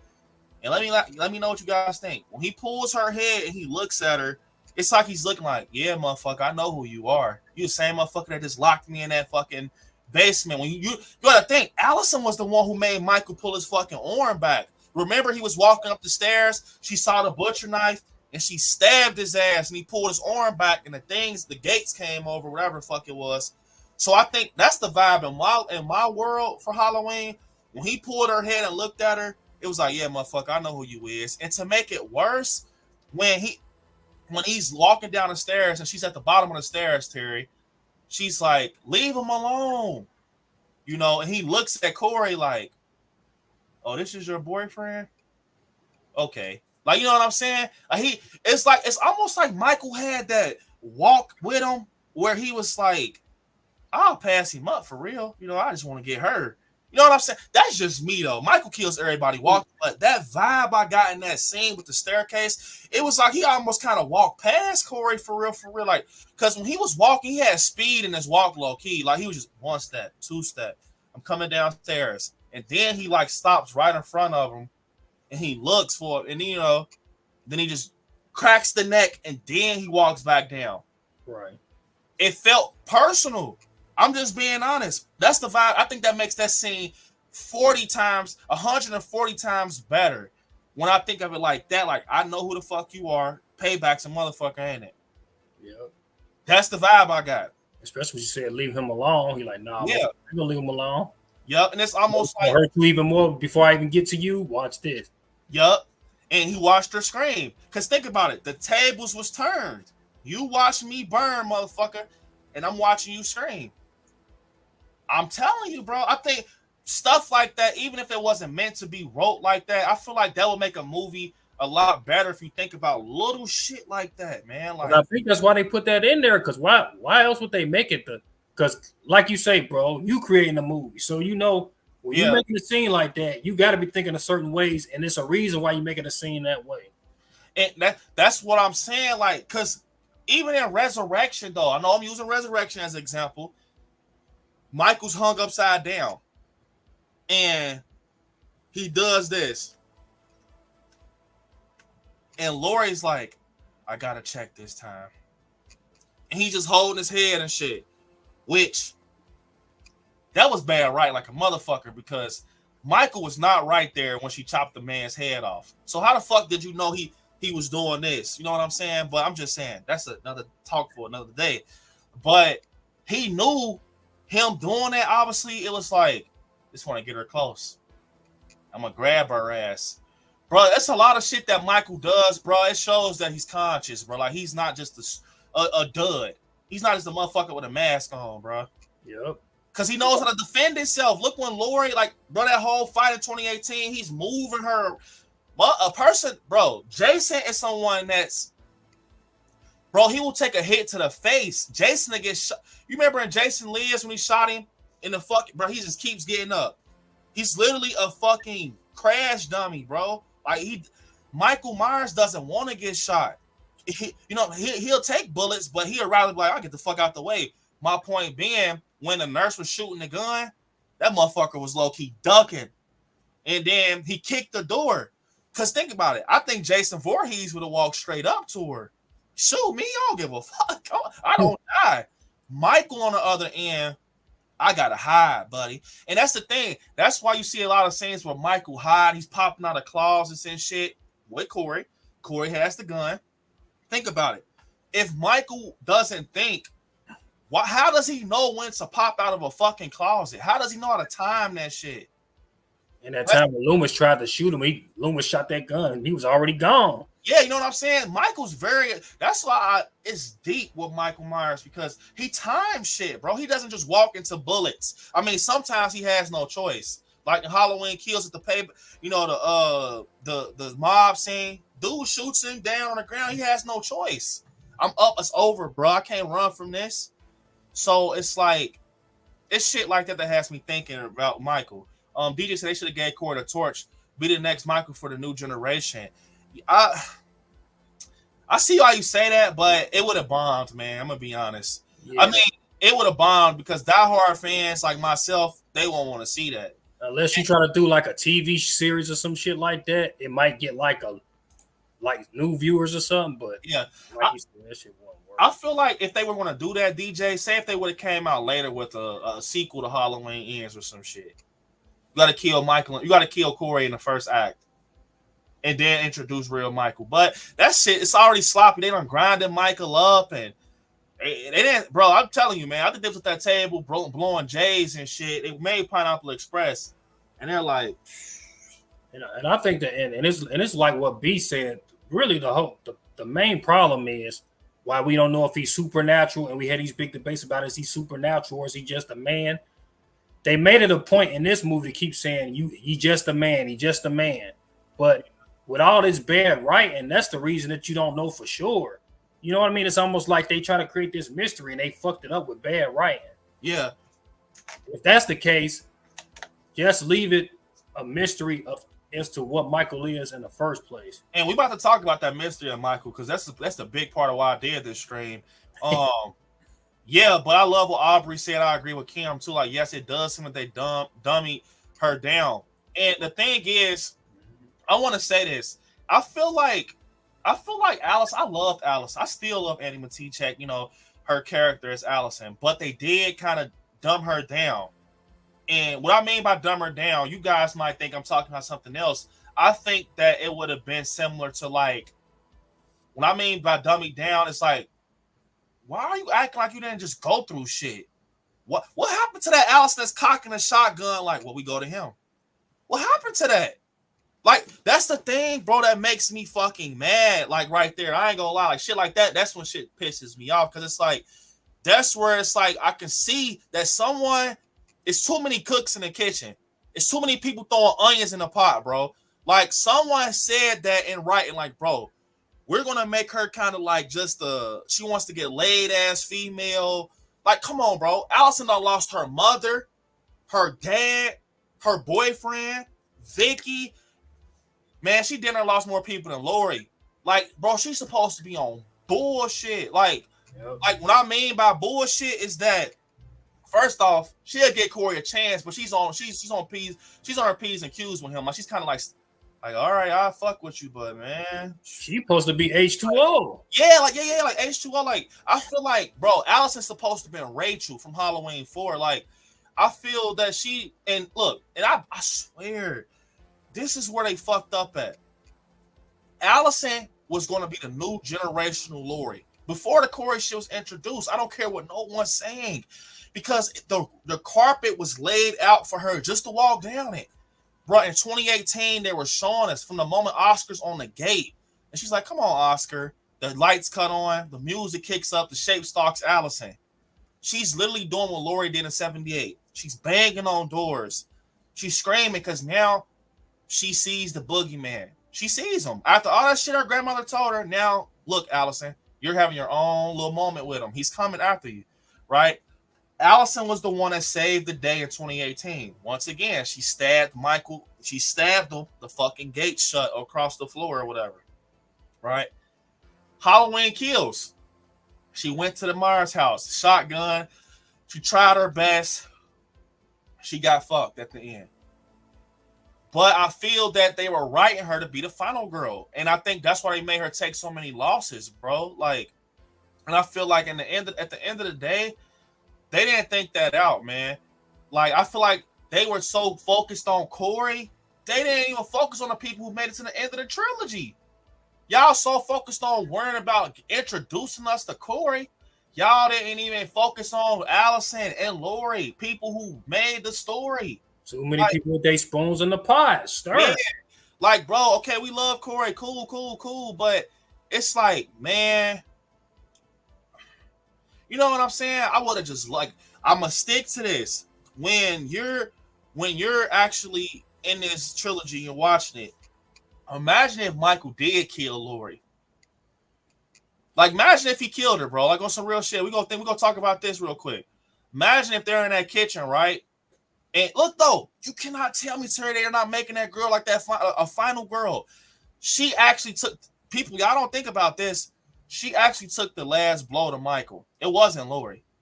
She the one confirmed it. Allison confirmed Michael's death. She pulled the lever, not Lori. You know what I'm saying? I mean, Lori kind of, she pushed him in there and shit, but Allison pulled the lever. Allison broke his arm when he was choking the shit out of Lori. You know what I'm saying? Like, she came in the last minute because Michael's gonna kill her ass, bro. Like, and that's what I mean. Like, her life flashed before her eyes. So for people that don't understand, like, why did they show the flashbacks? She was finna die. Yeah. That's why when he was choking her, it was like, she's about to die, bro. Like, that's why I was transferring or nothing. It wasn't no fucking transferring. That's the same thing with Corey. Think of it like this, guys. It's the small things that we look over as Halloween fans. When Corey was in that fucking sewer, and Michael grabbed him and snatched him up, why did him and Lori have that same type of moment with Michael? I mean, it was a different ending where Lori said Lori was now evil. And I'm gonna tell you something. This kind of shows me that David Gordon Green, they didn't know what the fuck they were doing at a point. I love the trilogy, but at a point they did not know what the fuck they were doing. I'm sorry. I love David Gordon Green. And David Gordon Green, I'm gonna tell you this straight up. I am not bash you or nothing, man. What you do is great. I love 28 I love kids, I love ants. But I can only imagine the stress that you had in that fucking writer's room. Like, you named the movie Halloween Ends. You named it Halloween Ends. And to be honest, some of the rumor ways they had Michael down was better than the way he died. Yeah, I agree. And that's look, I'm going to show y'all something. The reason some shit went wrong in the writer's room, we all know about the ending where they say Lori has the evil transferred to her, and Allison comes in there and Lori chokes her, and she says, "Leave, Allison. You got to leave. It's in me," or whatever the fuck she said. She said in the ending. And I'm gonna show y'all real quick. I got a picture of the other ending. I got a picture of the other ending right here. I wanted the ending when he got pulled apart. That would have been crazy, man. Yeah. 1 second, guys. I got a picture of the other ending right here. Give me like 10 seconds. Here you go, right here. Matter of fact, no, that's the wrong one. This here right here. I got it 100% right here. My whole thing, if he was supernatural, why the hell he didn't get back up? He laying there long enough where they can slice his throat and all that. That's not supernatural. Yeah, that's not. We're about to get into that right after this, I swear. We're talking supernatural shit. Hold up. 1 sec, guys. I ain't gonna lie, y'all. White Castles is good as fuck. You ate White Castles, Terry? Not today, I didn't, but that motherfucker be good. This motherfucker. I think because I get the double cheese, man. The double cheeseburgers. And the breakfast. They got the breakfast White Castles too. Man.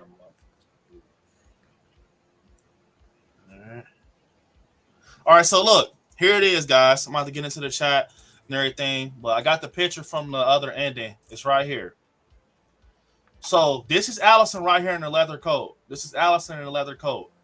Look at Lori's neck. She still has that bruise on her neck from when Michael was choking the shit out of her. You see how Lori looks? She's looking at her and everything. We never got this ending. Think about it. Allison, we never seen this part, bro. We never seen this. When Allison come, no, we just seen Allison pull the fuck off. She's like, she are bullshit. But yeah, so what happened was I heard that they tried to say the evil was transferred to Lori. I'm about to get into the chat. And think about it. If the evil was transferred to Lori, right? And they're saying, like, oh, the evil was transferred to Lori. We decided to go with that ending and all of that. Remember, Corey, when he got choked, he saw the flashbacks of his life. He seen the Jeremy falling off the thing. He seen all of that shit when Michael was choking him. And then he kind of was like, he walks through the tunnel and shit. Then when Lori gets choked by Michael in the kitchen or whatever, the shit kicks up. Flashbacks, her in the closet, Michael busting through the closet, living room scene. Think about that. They didn't know what the fuck they were doing. So I forgot who I was talking. They did not know what they were doing. They did not. That showed you. So is it evil transferred? Is it just some shit with somebody being traumatized or something? Because they're saying that it was a whole ending when Lori fucking was tripping out and she's about to kill Allison.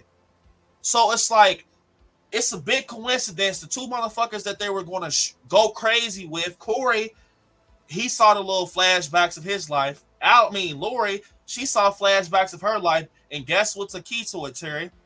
They were both choked by Michael. Yeah. Both choked by him. Come on, man. Make it make sense.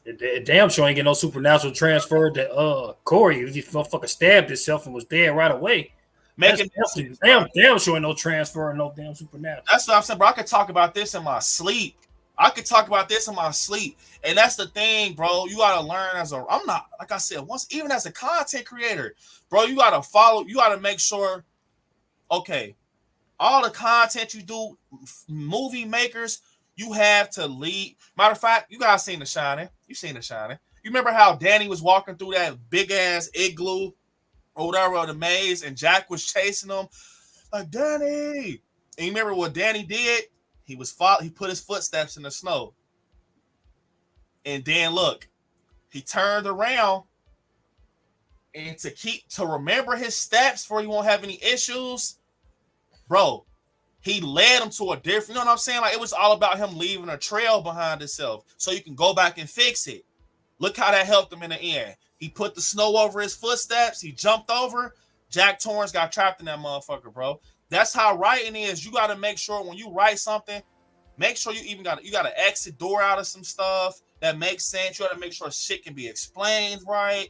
Because if you don't, people go, eventually, it could be years from now, they are going to break that shit down. They're going to be like, bro, like we just did. We just did that. I ain't heard nobody say that. But explain. Explain. What this right here, explain it. Lori getting choked and all that, and she see the flashbacks. Corey get choked. They see the flashbacks. What's the connection right there? I just want to know. Brooke said, yes, he transcends. You can't kill him with brute force, so let's kill him with brute force. I love it. Brooke already getting that. She getting that rabbit hole started. Look, we talked about this last Welcome to Haddonfield. We had disagreements in the chat, and we about to bring it back up. Look, it's people out here, guys, that think Michael's just a man. They think that Michael's Terry. They think that Michael's Brooke. Like, not, a man, I'm just saying, they think that he's just human. They think he's just human. They think he's Brooke. They think that he's me, Joseph, Kirsten, Jalissa, Xander. They think that Michael's us. I don't know about you guys. I can't walk through no bullets. I just can't. I mean, maybe Mario can. Yeah, I'm going to check out. I'm not going to walk through no bullets. I'm not going to get curved, stumped on the damn stairs, and have good-ass vision and walk straight to get my mask, or I'm not going to get beat down by a mob and, shot up close and stabbed in the back with a pitchfork, and I'm getting my ass up regularly. To me, I'm starting to think like Michael's like he's like more he's on some Terminator shit, bro. Like Arnold Schwarzenegger, bro. Arnold Schwarzenegger just keeps on going, but he has a human in him type shit. He looks like a human, but, bro, it's starting to look like that because it's like I said, people say that Michael's human. Explain it to me. How is he human? I still haven't heard no one explain it to the Michael Myers I've been watching since a kid is not human. And I'll die on that hill. He's not human. Maybe he's part human. Maybe he's part human. That man is not a human. The reason I say that is because when you sit here and think about it, Terry, he got shot 6 times off of a fucking balcony and got up and walked over to the alley as in the kills flashback. It was right. He was cool. It was cool. He is not hunched over. You see any other man, they're kind of like hunched over. He got shot in the torso, buddy. Stabbed in the neck with a knitting needle. All types of shit. Stabbed in the eye with a wire hanger. Buddy's walking. Look, think about this. If Michael was not human, right? If Michael's human, he got shot 6 times. How does he even have the power, the force, the energy to wrestle with Hawkins' partner, bro? Man, I got bullets in me, bro. I cannot throw you around and choke you up or none of that shit. You know what I'm saying? Like, they didn't think about that. Like, I feel like they contradicted that writing, man. No one could change my mind. At the end of the day, like Loomis said, the blackest eyes, the devil's eyes.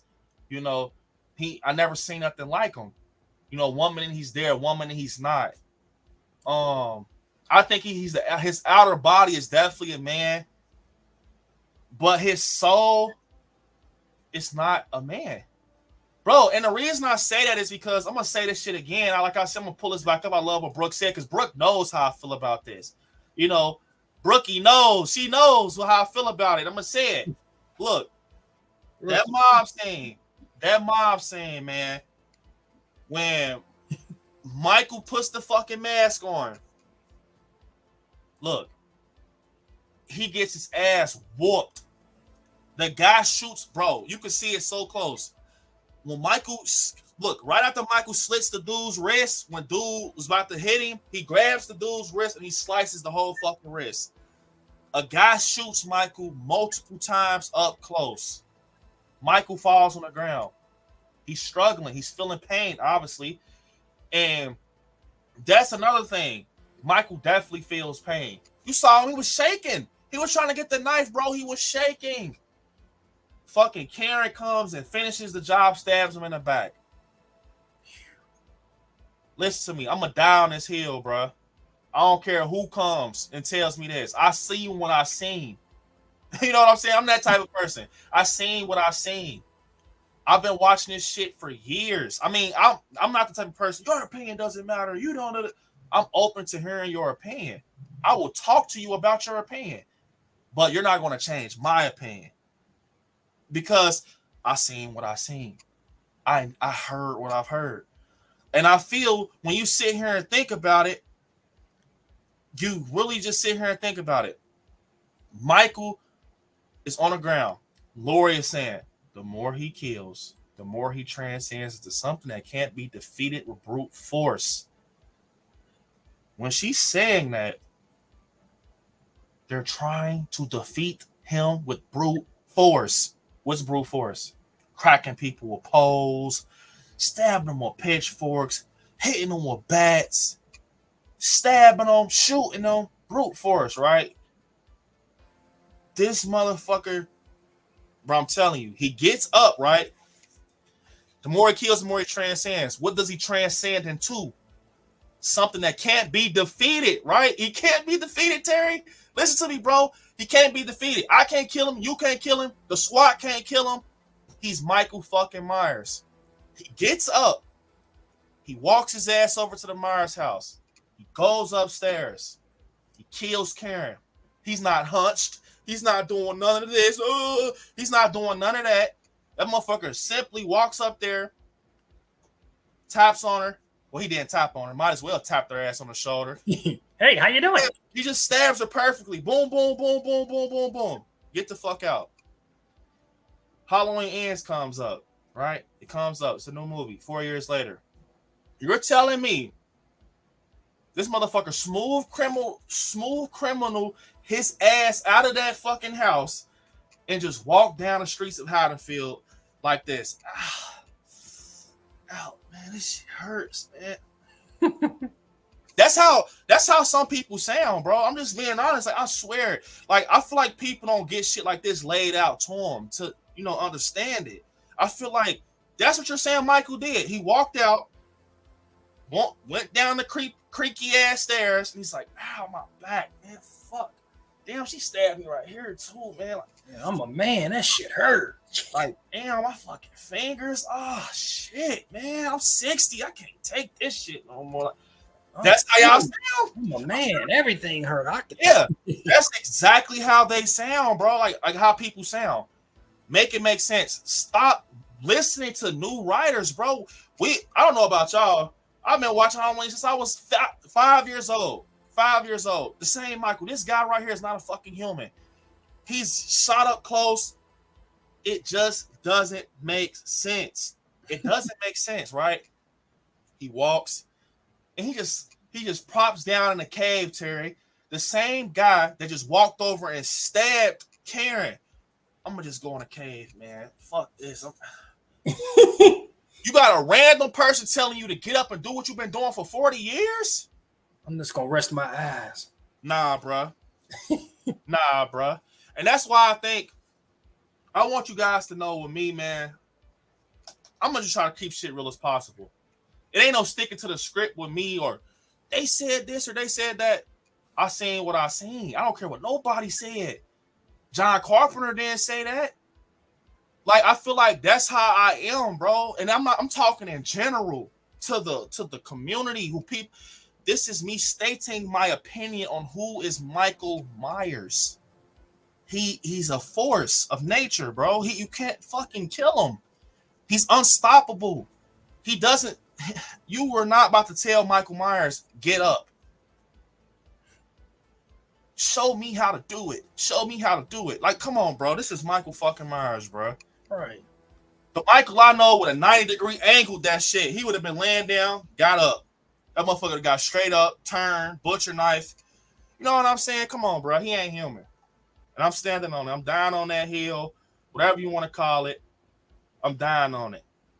Because think about it. What do you think? What's up, Xander? What's up, Xander? My guy Xander in the chat. I just think it's the writing is just terrible, man. Yeah. The writing is just terrible. Xander said, hey, guys, how did I? You did great, man. I'm going to get you on here, Xander. I got to get you on the Welcome to Haddonfield, bro. Hey, Xander, bro. I got to get you on the Welcome to Haddonfield. Talk that Halloween with me, man. It's almost like, of course we don't want it because we want the mystery to stay there, but it's almost like you need John Carpenter to just do an interview and motherfucker just tell us, what was your original idea with Michael? The thing is, it's like, it's contradicting as hell, man. Seriously, like, it's contradicting as hell because, like Michael said, like Loma said, he's not even remotely human. He's not human. This kid, I seen him looking at a wall, inhumanly patient, waiting on this night. Come on, bro. This motherfucker looking at a whole wall, waiting on Halloween night. That's nothing human, bro. It's human, but it's not human. He waited patiently. Bro, let me pull this down. I'm gonna bring it right back up, Adam. This motherfucker Michael was like this. 15 years. Think of it like that. Motherfucker waited 15 years, bro. It just got out and got to kill. That ain't, bro. Come on, man. Like, they didn't write him. I think David Gordon Green, they believed in something else. Like, I think, bro, to be honest, they picked up from the wrong Halloween. Yeah, I think I picked up from the wrong Halloween, bro. They love. I just think, man, because we had all those deep discussions about it, and I know it's supposed to be a lot of mystery around Michael, but we didn't get nothing ahead of. They didn't give like nothing about the mask, man. Nothing. And that's the only thing we got is at the end when Lori had it laying on the table. That's it. Like, bro, we can't get nothing about the mask. I'm about to actually dive into that. Adam said 78 Loomis tell us Michael isn't just a man. When Brackett sees the eating dog, it says a man wouldn't do that. And Loomis replied, my point exactly. Thank you, Adam. That's why you gotta love Adam. This isn't a man. What's up, Michael Joe? And that's my point. Michael does unmanly shit. Like, I'm being fair right now. I'm not incorporating 2, 4, H2O, none of that. I'm going off strictly 8. I'm going off strictly 78. Bro, he got shot 6 times. And then got back the fuck up. And then Halloween Kills. I love the flashback dearly. That shit was probably one of the best scenes in Kills. But I don't know if that was a good idea that, to Blumhouse. Y'all kind of made it worse when y'all showed the flashback, if you think about it. I don't think that's why I said people don't think about the long run of what's going to happen later. Like shit like now, like you showed us the flashback. Maybe you should have did a flashback for a different scene. You showed us a flashback of literally moments after when Michael gets shot 6 times. I loved it. I love it, bro. 100%. I love it so much. But you showed us that this motherfucker's not human, but you're saying that he's human. A human would have got out that back. A human would have got off that backyard and went to the alley, walking straight up perfectly, and then goes back to the man. This motherfucker killed, right?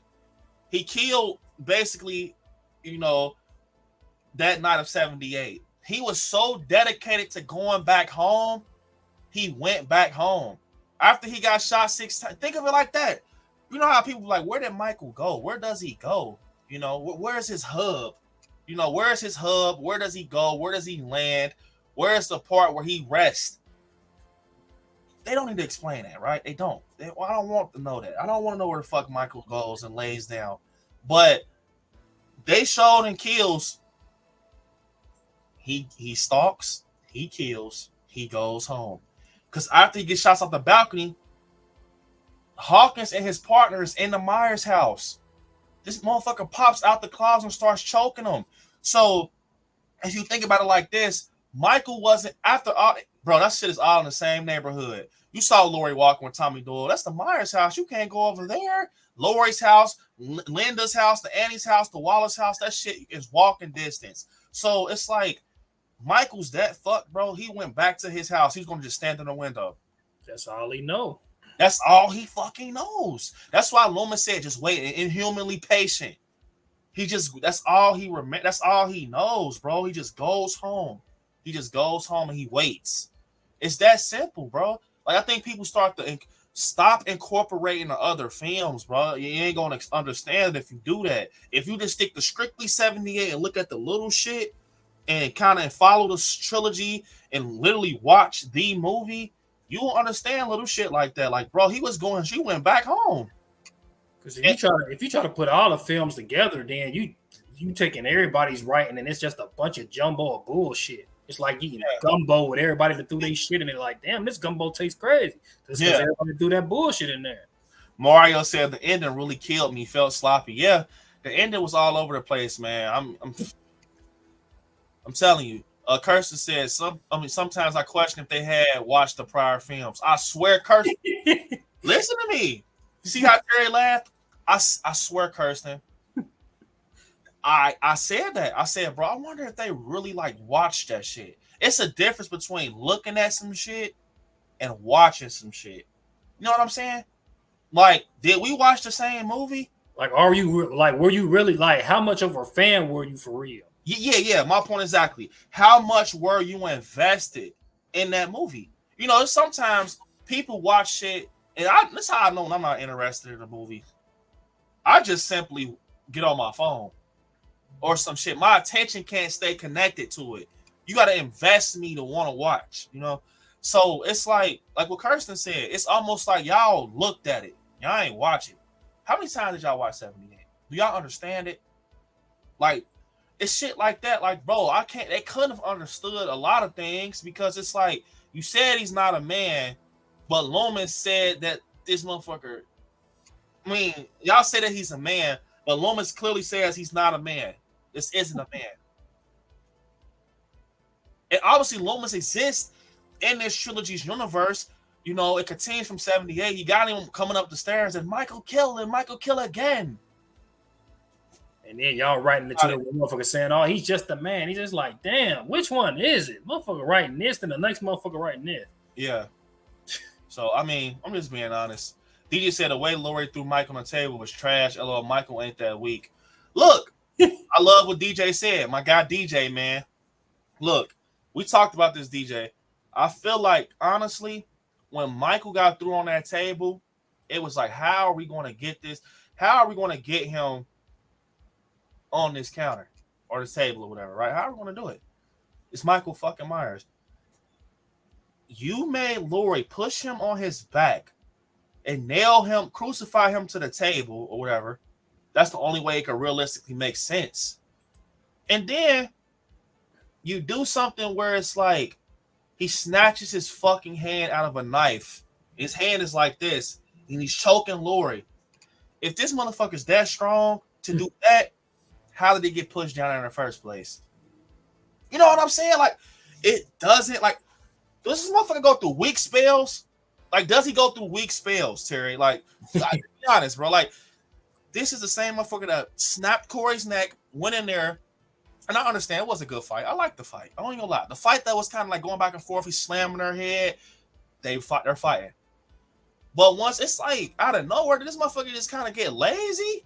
Like did his back start hurting or some shit? Like, cause it's like that's the questions. I'm so serious that it makes you ask yourself because he's literally mangling Lori. He's cracking her head in the glass case. He has her over the fucking sink, about to put her fingers in there.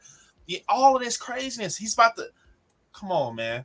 Yeah, I didn't buy that with the refrigerator. Oh man.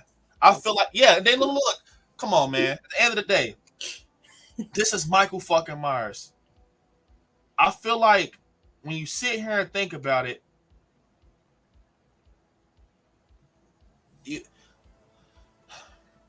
that right there, I loved the ending with Michael. I loved it. I loved how it was 78. They were in the closet, blue shirt, they were battling. But the thing is, some stuff like what DJ just said doesn't make sense. How, if Michael takes his hand out the knife and he chokes her, he has enough strength to do that, Terry, how is Lori putting a fridge on him? Bro, you know how strong you got to be to rip your hand out of a fucking butcher's knife? That's my point. It's like you're going in and out of strength. I got the strength right now. No, I don't. Now I got it. Now I don't. Yeah, it's like a fucking meter or something. Like, what's up, Denisha? Like the video game, like you got a certain amount of strength and then your shit got to charge back up. Look, here comes the food critic shit. I love McDonald's, their orange high C. Oh my God, I'm so happy they brought it back. I ain't gonna lie, that orange high C hit. That shit do be hitting, especially after you get done eating some good ass food. That you all know the drink be the exclamation mark. Yep. That's what make a motherfucker ready to go 99. He said 99. Bro, Jalissa said we're such foodies I love. We can't help bringing it up. Yeah. Yes, Jalissa. It's gonna become a damn food channel here soon. Yeah, I love Jalissa. Yeah, gotta love Jalissa. Kirsten said, I think then Just a Man was. I mean, I just think Just a Man was really poor writing. The other movies prove otherwise. Yeah. Even their movie proves he's not a man. A man cannot survive that. You know what I'm saying? A man can't survive half of the shit that he's been through, bro. Seriously. You guys know what I mean. See, you guys know what I mean. It ain't just me. Times like, damn, you 50 Cent Terminator, what the fuck they want him to be? Yeah. Kirsten said he's 50 Cent. They don't know what they want him to be, man. Kirsten said, I'm down on that hill with you. Yeah, Kirsten, man, we got to down that hill, man, because like I said, I'm on a boat where shit makes sense. Yeah, I know it's crazy writing, y'all, but it could be worse. Michael could have been playing a motherfucking record player like Jeepers Creepers Reborn, motherfucking Halloween Reborn on your ass. Yeah, motherfucking Jeepers, baby. Jeepers, baby, yeah. Dr. Dre on a remix. Man, DJ said, how was Michael strong enough to choke Corey, but the next scene he was on the floor laid out, hurt and weak. Poor writing, my guy. It was poor writing. They didn't think that. This is the same guy who just choked the shit out of Corey. Hey, boy made Corey crawl out the sewer. You didn't even think about that. Boy, he got choked so hard. Corey crawled out that motherfucker. We like, damn, boy, this boy, he's on steroids. Crawled out that motherfucker. Like, you know what I'm saying? But then at the end of the day, when shit really goes down, Michael needs to get up. Oh, no. He's weak. He got to be weak, boy. Hell no. That was cringe when you talking about teach me. Man, this is cringe, man. Yeah. Kenyatta, what's up? We got Kenyatta in the chat. I know she loves Welcome to Haddonfield. She says Evil died she said Evil died that night because y'all evil ass was messing with him for no reason. If you think about it, Haddonfield went poking the bear. Yep. They went poking the bear, bro. Yep. Who decided to have that scene where the whole town chasing that little bitty dude? Like, yep. No, that's Michael is tall as hell. Yep. Kenyatta said, I like kills because there's no storyline, just straight killing how Michael should be. Yeah, it was. Yeah, kills is, man, I love kills. Julissa said, Ren, I'm still thinking about your ideas for the Halloween end, for how Halloween end should have ended. It's so creative. I wish it ended that way. It makes me look forward to your fan film. Telling y'all, Terry already know kind of what's gonna happen for real. Man, y'all, it's just, that's why I said, man, people just, it's just a fan film, but man, I'm gonna try it, man. Let y'all know, like, you know how we're talking right now. Welcome to Haddonfield. This is just me bringing my vision on a screen, type shit. That's all it is, like with actors and stuff like that. So you ain't gonna see no unicorns in the film. I'll tell you that damn much. Yeah. So I feel like, Hold up, guys. I think we just. Yeah. He did. I know I wasn't tripping. Man, that damn song stuck in my head. Darn. Darn. So, my guy Larry actually just sent the donation to the channel. We all love my guy Larry. My brother. 100%. We gotta love Larry, man. Larry said, "What's up, B? Can't make the stream tonight. Work is crazy right now, but I had to show support and say congratulations, man. 40K, baby. You deserve it, bro. Say what's up to my guy Terry for me, man. Yes, What's I up? love my guy Larry, man. Larry that's my boy, man. He appreciate it, Larry. You take it hour by hour, man. Can't wait to, do the watch party, which I know you guys love the watch party, man. I see why Kirsten and Larry and Jalissa are like, man, watch party. Favorite. I love the watch parties. Tell you this right now, Larry. You stay away from my Kirsten. Let me see. Nah, don't look. That's the thing. Knife guy, man. I want to tell you this. Don't hate Halloween Ends because it's still a good movie. Still good shit. It's still a good movie. Listen, I want everyone to hear me. Look, it's still a good movie for what you see with one set of eyes. And what I mean by that is if you can go pop in Halloween Ends right now and enjoy the hell out of it without me saying what I just said. That's why I told y'all. DJ knows, Kirsten, Jalissa, all people that was on the last stream, Brooke. This is the deep dive. It's called a deep dive for a reason. If you don't want to see the deep dive, I mean, I think a lot of Halloween fans are enjoying this because it's like I don't see other people that's doing a deep dive with Halloween because sometimes it gets too deep, it gets tangled and shit. I'm willing to do that. This is my favorite franchise. And I thought, it's going well. I think it's fun to go this deep with Halloween, Halloween Ends and shit. So don't hate it because I still love it, man. Do not hate it. Please, I'm begging you.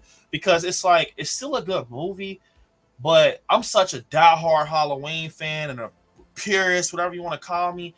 I look for the little shit. I don't nag. Don't get me wrong. I'm not with the nag for shit. And, no. It's people saying the flashback mask didn't look like Michael. And I'm not that type of guy. I'm not about to do that. I'm not about to nag about little shit. I nag about the shit that's obvious. You know what I'm saying? That's the type of fan I am. Like, because I feel like if it's that obvious for a regular guy like myself that just been enjoying Halloween his whole life to peep, I'm no writer. I'm no director. I'm none of that. I'm just a YouTuber, a content creator. So if I'm sitting on my couch or in a movie theater seat and I'm watching this with the set of eyes that comes from my audience and I see the shit that you fucked up with, buddy, something in that kitchen ain't going right. You know what I'm saying? It's like it's so obvious. Some of the stuff is so obvious. That's why I said, bro, when people say he is not, I mean, he is human. He's human, okay. He's human. Michael Myers is human. That's just me though. You guys, we needed Brandon's ideas with the mask and the radio tower. Man, they didn't give us none of that. Man, some bullshit. DJ said facts, be 1 minute he weak, next minute he strong. See, it's because I feel like, bro, they probably wrote that shit gappy as fuck, man. Like 1 minute they wrote it, like as me, I'm nobody. I want you guys to know this. I cannot stress this enough. That's why I made my first fan film a Halloween fan film because I have a lot of knowledge on it. I watch these movies every day. I've been like this since I was a child, and this is me having fun. Literally, this is not a job. Terry is a part of the cast. It's not a job. The wife is a part of the cast. It's not a job for her. This is strictly fun. We're going to have fun on set. We're going to have fun. We're going to laugh, crack up. This is not about to be, you do this, you do this. No.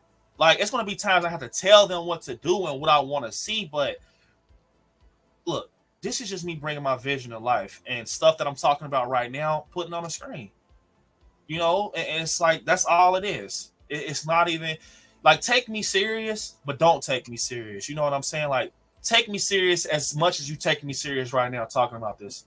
That's the best I can say it. If like Jalissa said, if you enjoy me speculating and throwing ideas in the community and all that Halloween Ends hype, and you love the way I did things from others or whatever, you like the way I put things and stuff, you want to see my vision, then Halloween Lives will be for you. It will be for you. If you enjoy my topics I talk about when it comes to Michael Myers and, Halloween, Laurie Strode, and all of this, then you will like Halloween Lives. You will enjoy it because that's me. This movie is me. This movie is taking place with new teenagers. This is no Laurie Strode. I'm not saying I'm not going to give any hat tips to the cast or nothing like that. This is my vision. These are my characters. This is my story. This is how I wanted it to continue if I could have done it, And yeah, Adam said Michael needed some 5-hour energy for Halloween Ends. Well, fuck that. He needed to get patched up. The first aid kit. Oh no. Jalissa said, Brandon, you should change your name to I Like Food. Yeah. Jamie Lee Curtis better not ever come to the Halloween franchise. Oh my God. Let me tell you this, man. I don't think she coming back. I love Laurie though. I love Jamie Lee Curtis. She's my favorite. Kenyatta said they should have made it 78. You can't kill the boogeyman. He isn't a man. He's the boogeyman. Like I said, personally with me, if I did a Halloween Ends film, I'm just throw this out. This is not related to Halloween Lives. So you don't think you're getting a little clue, but I'm just saying, if I did a Halloween Ends film, I wouldn't have. Okay, matter of fact, I would have kept Corey, but what I would have did is, Corey, you're about to die. You're not making it. You're not making it past the walk home after the tunnel. You got choked by Michael. You had fun when you killed the hobo. You're out, man. You're checking out. You know what I'm saying? Like, this is Michael and Laurie's story. This is the end of their story. So what I would have did was I would have made it like 78. And they had the perfect layout. Laurie, I bought a home. I'm proceeding with life. So the moment she thinks, oh shit, I'm proceeding with life, similar to how it's all full circle. In 78, she didn't even know who Michael Myers was really. She dropped the keys off at the Myers house, but she didn't know he was, you know what I'm saying? Like, she didn't know him personally, like, had a one-on-one with him. But think of it like this. If she's now proceeding with life theory, her life is back to square one. She has no problems. Just some people missing in it. And she's having fun baking pies and trying to make her daughter date a guy. Like, yeah, I want you, sometimes, whatever she said makes you want to rip off her shirt and say, and flick people off. She was obviously happy. But soon as you get happy, you're getting scenes with Laurie going to the grocery store. You catch Michael on the corner, behind a tree. You going to, you got her putting up decorations on her porch. She sees Michael and she's like, she sees someone. You got scenes with her upstairs in her bedroom, writing her memoir out the window. And as she's writing, she don't know what's real from fake. She sees a shape outside. And she's like, what the fuck? You know what I'm saying? Like, similar to 78. And then, guess what? I would have had the alarm, the red alarm goes off. It's like, oh my God, he's back, he's back. It would have started with Allison. It wouldn't even started with Laurie. Allison would have been out probably with, with Corey or something. They out playing, it could have even been a night when they're out rocking out in the club, Scarecrow mask. They're walking home. Remember, she was like, give me your hands and all of that shit. Bro, she could have had a long walk home or some shit. She could have took a walk after they fell off. Her and Corey, they could have went their separate ways. And then she's walking and she sees like, what the fuck? And then guess what? Darn. It would have just went, bro. You know what I'm saying? Could have just started. And she, grandmother, he's back. It could have just been some shit like that, bro. That simple. Like, and it would have made Laurie hop on bullshit. I'm talking, you could have had scenes with Laurie ripping the closet open, like, y'all thought she was gone. You thought I put her up. She's ripping open the closet. She still has a shotgun left. She still has a pistol left. She still has combat boots. And, she's like, don't over-exaggerate like she's fucking John Wick, but she's going outside. She's putting guns in her trunk. She pulls off. She's looking through Haddonfield. Her daughter's out by herself on Halloween night with Michael Myers on the loose. That simple, bro. That fucking simple. You gotta have the cojones for when somebody try to answer your story. You gotta have the cojones to say, nah, bro, it's gonna stay like this. Yeah. Trying to put this extra shit in here, talking about Corey all this old bullshit.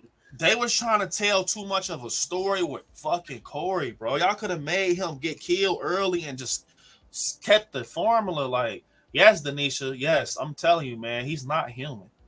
It don't make no sense. It just don't.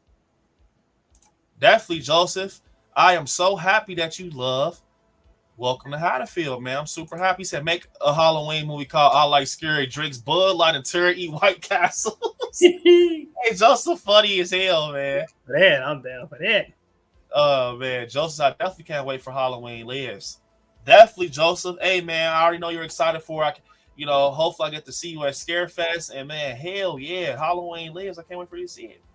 Nisha said, Brandon, congrats on 40K. B, you're growing so fast. You deserve a lot of love and subscribers. B, love you. Definitely got to love Nisha, and I appreciate it. I appreciate it. Let me see. You talking about the town that mental patient was Mike? Yeah. Yup. Let me see. I was watching Friday 13 last night, man. That guy crazy. Like, he definitely did go against. Yeah, I ain't gonna lie. That's a brutal Jason right there. That's brutal Jason. Let me see. DJ said 2018 kills, H2O ends, and Halloween 4 78 ain't in there. Yeah, he's fucking with me, man. He's fucking with me, DJ. That's what it is. You like messing with motherfuckers, bro. That's what it is. I can't agree with you with the Halloween 4, my brother. Hey, motherfucker was 4 for the 78, bro. DJ, yeah, man. You gotta explain to me. You gotta explain to me. I ain't gonna lie to the other 3 though. Oh yeah, Terry, you on that train? What the fuck, man? Y'all tripping, man. Like, look for me. This is off bat. How I feel. 78, 2018, 78, 2018 kills 4 H2O ends. That's how I feel like just talking about this shit. But I'm gonna do a real ranking here soon though. Adam said 78 Halloween 2, 3, 2. Ooh, I like that. H2O 2018 on my top. He got 3 in there. Yeah, Adam. Put that 3 in there. Let me see. What's up? Got our good friend Chels in the chat. What's up, Chelsea? Hey, Chels. What's up? Joseph said, okay, y'all, I'm out. Y'all have a good night, Brandon and Terry. I'm excited on welcome. Yes, man, definitely, Joseph. I got to see. I know you love you some Danielle Harris. Russell said, Halloween Lives. Yes, man. I can't wait for you guys to see it. Can't wait for y'all to see it, man. We go do some stuff this week. So y'all go. Oh, I'm going to say this, too. More promotion for Halloween Lives is coming this week. Some character posters. I'm getting that trailer ready for you all.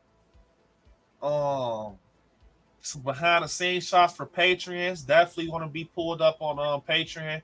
Some behind the scenes shots for Halloween Lives. Just know Michael is going to be fully in costume this week. Tomorrow, actually. I'm doing some stuff tomorrow. So Michael's going to full blown be in costume tomorrow. Terry's going to be there. You got to get some shit done. And I can't tell you guys too much, but be looking out on Patreon. Be looking out. Trailer coming. Teaser trailer coming soon. Teaser trailer definitely coming soon. And I know you guys are going to love it. Let me see.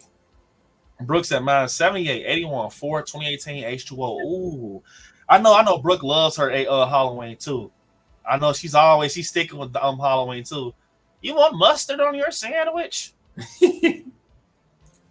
Julissa, I love that though, Brooke. She got that. I like hers. It's like, let me go back to this real quick. She got 78, 2, 4, 2018, and H2O.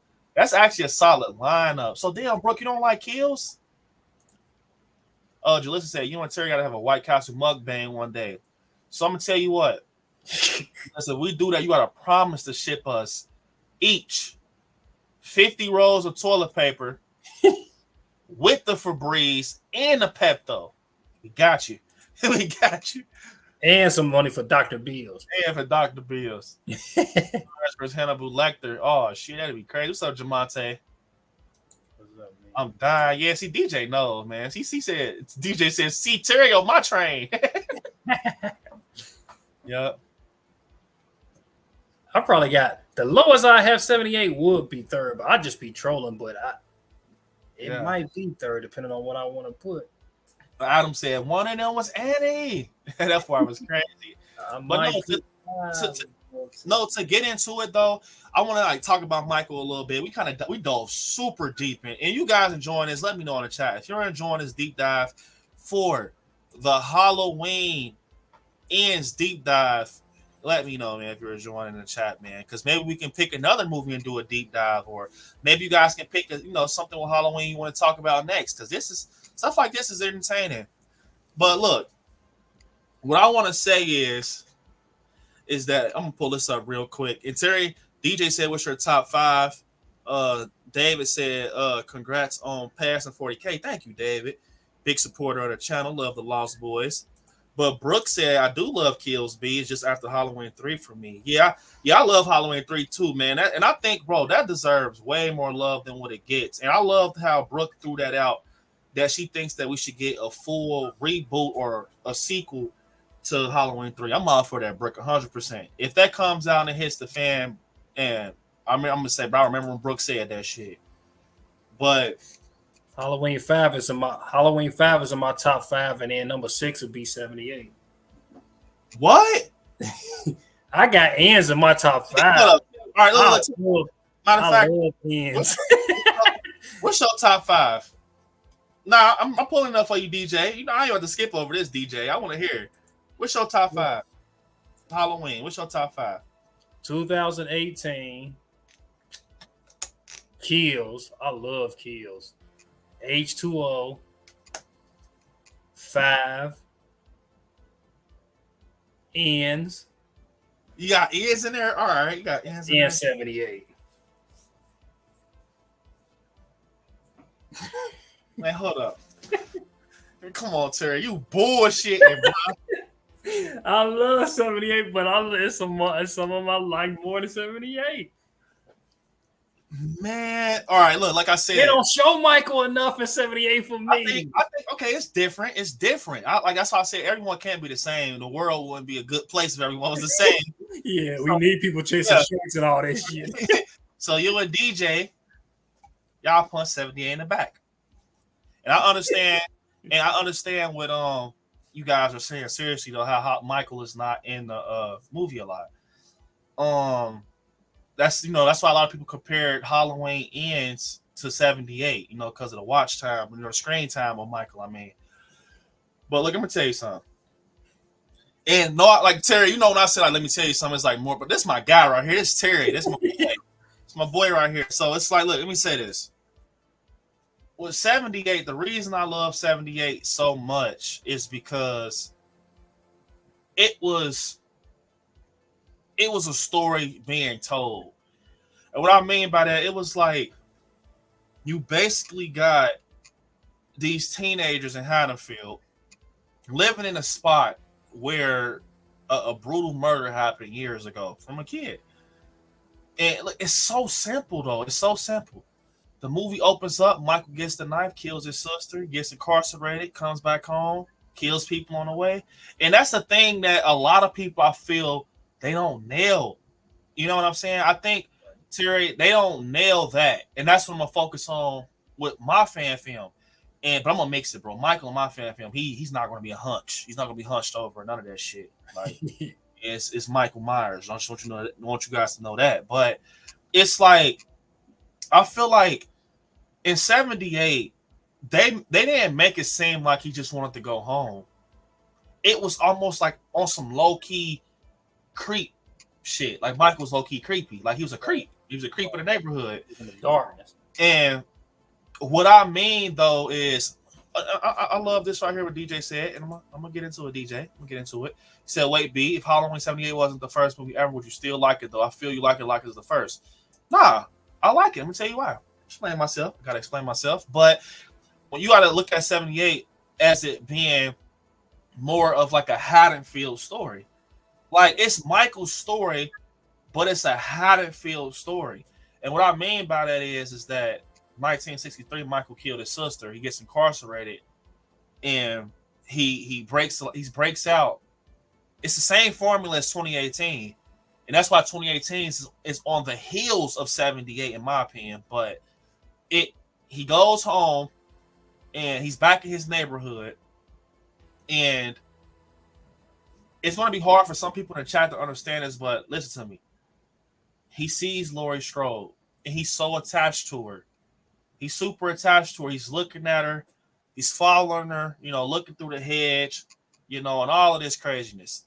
And when he first seen her, it was when the dad says, don't forget to drop the keys off at the old Myers house. And he's looking through the door. He sees a female. I don't know. A part of me makes me think that she reminded him of Judith. Like, you know what I'm saying? His sister, the last female he seen, like, that was a teen. Maybe that, she reminded him of Judith or something. But also, I feel like shit got kind of sloppy with Halloween 2, where they introduced the sibling shit, where they were brother and sister. Because I think they did that because they noticed that in Halloween 78, he was very attached to Laurie for no reason. You know what I'm saying? And I think that's why people were like, what the fuck? Why is he so attached to her? He's killing people around her. And, of course, they were siblings. That's what they kind of said in Halloween 2. But the timeline I like is when they're not siblings, where in 2018, they are nobody to each other. And that's why Allison told Dave and Vicky, that's just a rumor, in a strategic way. So I think that, to be honest, with 78, man, it was like, what made me like 78 a lot, I didn't just like Michael Myers. The characters had this creepy ass feeling with them too. It was 1978. I was interested in Laurie Strode because, she's walking to school, and that's the thing. Some people watch Halloween 78 and don't know what the fuck is going on. People don't notice that the whole time they're walking down the street to the, with Laurie, they're talking about getting laid with guys. Meanwhile, Laurie, she's worried about babysitting at the Wallace house. She doesn't, you know what I'm saying? But she still wants to get laid, but it was like teenager shit. And, Michael Myers is stalking them and everything. And basically, I feel like when you sit there and think about it, that's some scary shit. He stalks them for the whole day. He stalks Laurie for the whole day. That's why you keep getting this shot of Michael, these over-the-shoulder shots. And it almost makes you feel like, damn, is this motherfucker human? Like you see his hands and shit. Remember he grabbed Lonnie and it was like the boogeyman, the boogeyman, he's coming to get you. He jumps off the fucking stairs and he grabs him. He's walking by the gate looking at Tommy. You start to think like, bro, is this motherfucker human? Like, but you start and then, you see Laurie in a classroom and she looks out the window, you see Michael with the white mask, he like this blank pale face, the blackest eyes. You're like, man, what the fuck is this person? Like, who is he? That's what when I first seen 78, I'm like, bro, who is he? And I kind of put 2 and 2 together, like, oh, he's the boy, he's the little boy. You know what I'm saying? This was me first seeing Halloween, understanding it. And there's the night he came home. All right. I think that title goes over people's head when they say the night he came home. It's not literal like he goes to the fucking door, knock, opens the door. I'm at home. I think it's like to Haddonfield because he's terrorizing Haddonfield. You know what I'm saying? So I think it's some shit like along those lines when you think about it. But I liked it because it was creepy as fuck to me. Seriously, I think Halloween 78 is creepy because when you go to the end of the movie, he's taking her peoples out one by one. He's taking Annie out. He kills Linda. He's killing them one by one, Terry. And I feel like the Rob Zombie films felt more like aggressive. It ain't have like the creepy factor like the 78 and the rest of them had. And that's what kind of why I kind of like steered away from those because the creepy factor is what makes Michael. You know what I mean? And I love what Adam said. I love 78 best because it's so simple. And that's exactly what I mean. It's a simple formula. It's like 1, 2, 3. That's exactly. It's literally stages with Halloween 78. Like you see the step, slow burn. You see shit kick up. And now you're in the final act with Michael Myers. And people were comparing Halloween Ends to 78. You can't do that because they utilized Michael time strategically through the movie. You got shots of Michael stalking through the Haddonfield streets. You got him bumping into Lonnie and Ends. You showed him one fucking time, and then you stabbed Michelle Dawson and all of that shit. I would have rather had Michael ride in the back of the fucking bike. Put him on the back of the bike. Take Allison off. I just knew Michael was going to be on the back of the fucking bike hole and Corey with the dirt bike, man. Like, they went to kill together. Shit, y'all ain't lead together. That's another thing. You know what I'm saying? It's like, okay, when Michael killed Michelle Dawson, right, in Halloween Ends, then Corey's holding his hand up against the glass. You telling me him and Michael walked outside of the Mathis house, Dr. Mathis house, and they was like, all right, bro, good shit, bro. Hey, you going back to the cave? I'm gonna be back. You telling me that? Let's see how fucking crazy that sounds. This motherfucker killed Michelle Dawson. He walked out. So you telling me Corey was like, hey, bro, you want to ride home on a dirt bike? Oh, fuck, I'm gonna get Allison, boy. Fuck it, I'm gonna get Allison. All right, Michael, bro, be easy, be safe, Michael. You be safe. Give him a pound. Yeah, give him a pound. That motherfucker done looked at the butcher knife like, be safe. Kind of pull at his mask like, I'm gonna be safe, motherfucker. I'm gonna be safe, motherfucker. Like you, bruh, I swear to fucking God, Terry, if you think about it like that, Michael just walking the streets of fucking Haddonfield. No ride home. He walking the streets of Haddonfield. This motherfucker done ducked. Look. Motherfucker done ducked. Look, he done got back home, like, ducked in the cave, like, all right, man, let me get in this motherfucker.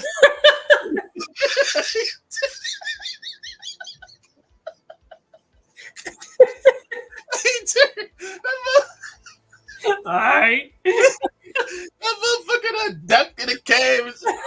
Shit, boys. Oh, damn. Give me a rest. It's gonna be a nice long sleep. Yeah, that motherfucker. He even did a little shake before he went in there because he just killed Michelle Dawson.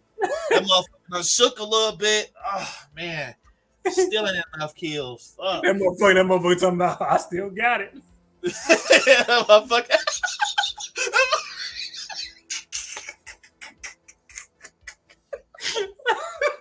I still got it. Goddamn, I still got it.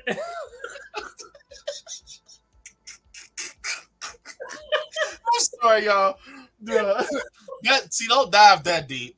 That's when you really fuck the movie up. I was just playing around. Like, I was just playing. When you dive that deep, you gonna hate the movie. You gonna hate it. You gonna like, fuck this piece of shit. Like, you can't dive that deep. Like, think about it though, Terry. That motherfucker Michael, he done. Like, hey, that boy Corey walked out. He's like, damn, boy, that was some good shit right there. That was some good shit. Michael's like, all right, bro. He's like, hey, you need to ride home? Like, you need to ride? I got the dirt bike. Get you on the back of the dirt bike. Corey was, no, I go get Allison, man. Michael's like, he was like, hey, Michael's like, hey, be safe. That motherfucker Michael like, what are you talking about? That motherfucker like, come on, bro. Michael Myers. Hey, Terry, that motherfucker went in the cave like this. He's, that motherfucker went in the cave. That motherfucker went in the cave. That motherfucker even looked. Hey, he even looked at the hobo land right there. He's like, motherfucker went in the cave. I want to fuck my ass. And he even did a little shake, Terry, before he went in that bitch. That little shake at this scene right here when he before he went in the cave, he was motherfucker went in. Boy, you want to put it like that, goddamn? You probably thinking himself like, am I supernatural? I'm a man. I don't fucking know. Man, you motherfuckers don't know what they writing. Boy, that boy pieced out. Hey, you gonna go to the back door? I'm gonna go to the front, boy. All right, fuck it, boy. Go to the front. Lori says sister. No, he's not. No, he's not. Hey, they don't know. Motherfucker, they roll so much shit. Motherfucker don't even know, man. Motherfucker Corey told Michael, he said, hey, bro, you need to work on that. Like, work on this. You gotta palm it. Work on that motherfucker.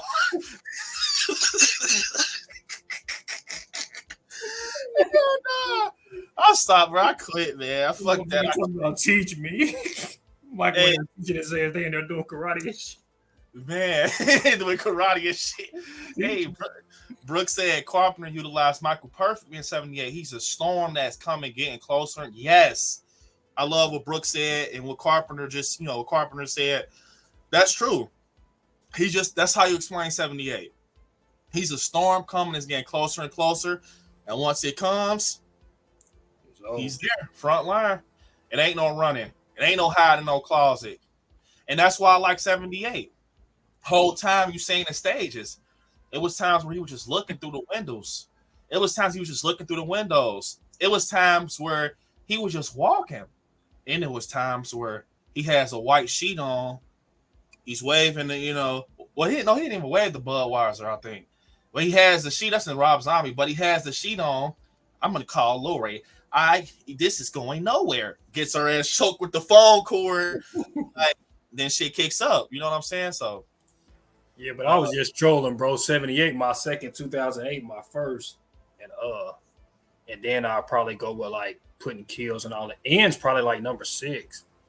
I mean, Terry, if you really think that, bro, that's cool. I'm just trolling. Nah, 78 is my second. Yeah, 78 classic, bro. DJ, man, you thought Terry was on the train. That boy don't hop the fuck back off. I was just joking with y'all, fucking with y'all. 78, I like the feel of 78, man. 78. DJ, take your ticket back. Fuck this train.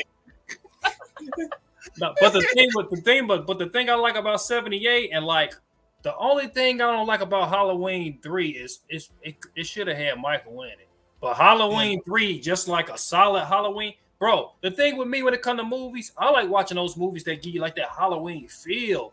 Yeah. It make you excited about Halloween coming up. And that's why I like Halloween 5, because they had the party, they got the costumes and all that. Costumes and all that is Halloween. Yeah, I agree. And I love what Terry said too. I feel like 78, they didn't have that feeling. I'm gonna say that. I mean, they did. You had a couple costumes here and there. They was trick-or-treating like 3:00 in the fucking evening in South Pasadena. You know what I'm saying? But it was like, I don't know. You know what I'm saying? It was just like, it didn't have that much of a Halloween feel to it. It was a good storyline. I mean, you saw trick-or-treaters when Lori was like, I thought you didn't believe in superstition. And then, she's seeing the kids or whatever. But, I don't know.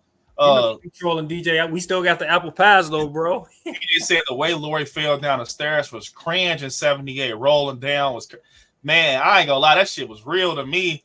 Boy, you gotta think that boy Michael came out the darkness. She was crying. Oh shit, boy came out the darkness. He can't talk. That's some scary shit, bro. He just can't, bro. That's why I love that scene where she's right there and he just comes out the black, like the darkness. He doesn't even talk, Terry. He doesn't bump into her or nothing. All you see is stabbed her ass and she failed. That's gotta think. That's her introduction to Michael, bro. Hold up. I didn't even think about that. I did not genuinely think about that shit. Bro, like, that's crazy. Like, that's her physical introduction to Michael, bro. This motherfucker just comes out the darkness. Boom. Now I'm here front line. My point. That's why you gotta love 78. You seen him all the whole day behind the hedge, station wagon, speed kills, all that shit. But when you finally see him, you gotta think, Terry, she didn't even see him right there. She didn't even see him right there. She just felt some shit. He just stabbed her in the arm. She fell over the whole damn staircase, and he comes down the stairs. And she's just running, Terry. She doesn't even know how he fucking looks for real. She's just running, bro. And then she finally sees Michael in that scene where she's like, the keys. And he's coming across the street. That's why I think John Carpenter shot that shit like that, where he's going into the darkness. He's coming out. He's going into the darkness, and he finally gets, they don't even show him approach the door. Tommy done open the damn door, and Lori's upstairs with him. And then she really sees him. He was like, I want you to go down to the McKenzie's house, call the police and send them over here. Guess who comes in the hallway? You see Michael. She sees him. That's him, right? That's why I love 78. Because it's when less Michael and look, and I think that David Gordon Green thought that like less Michael makes it more creepier. Yes, it makes it more creepier when you don't have fucking Corey Cunningham running the movie and doing all the fucking kills. Yeah. if you would have utilized that, because people kept comparing that 78 had this many minutes, Halloween Ends had this many minutes.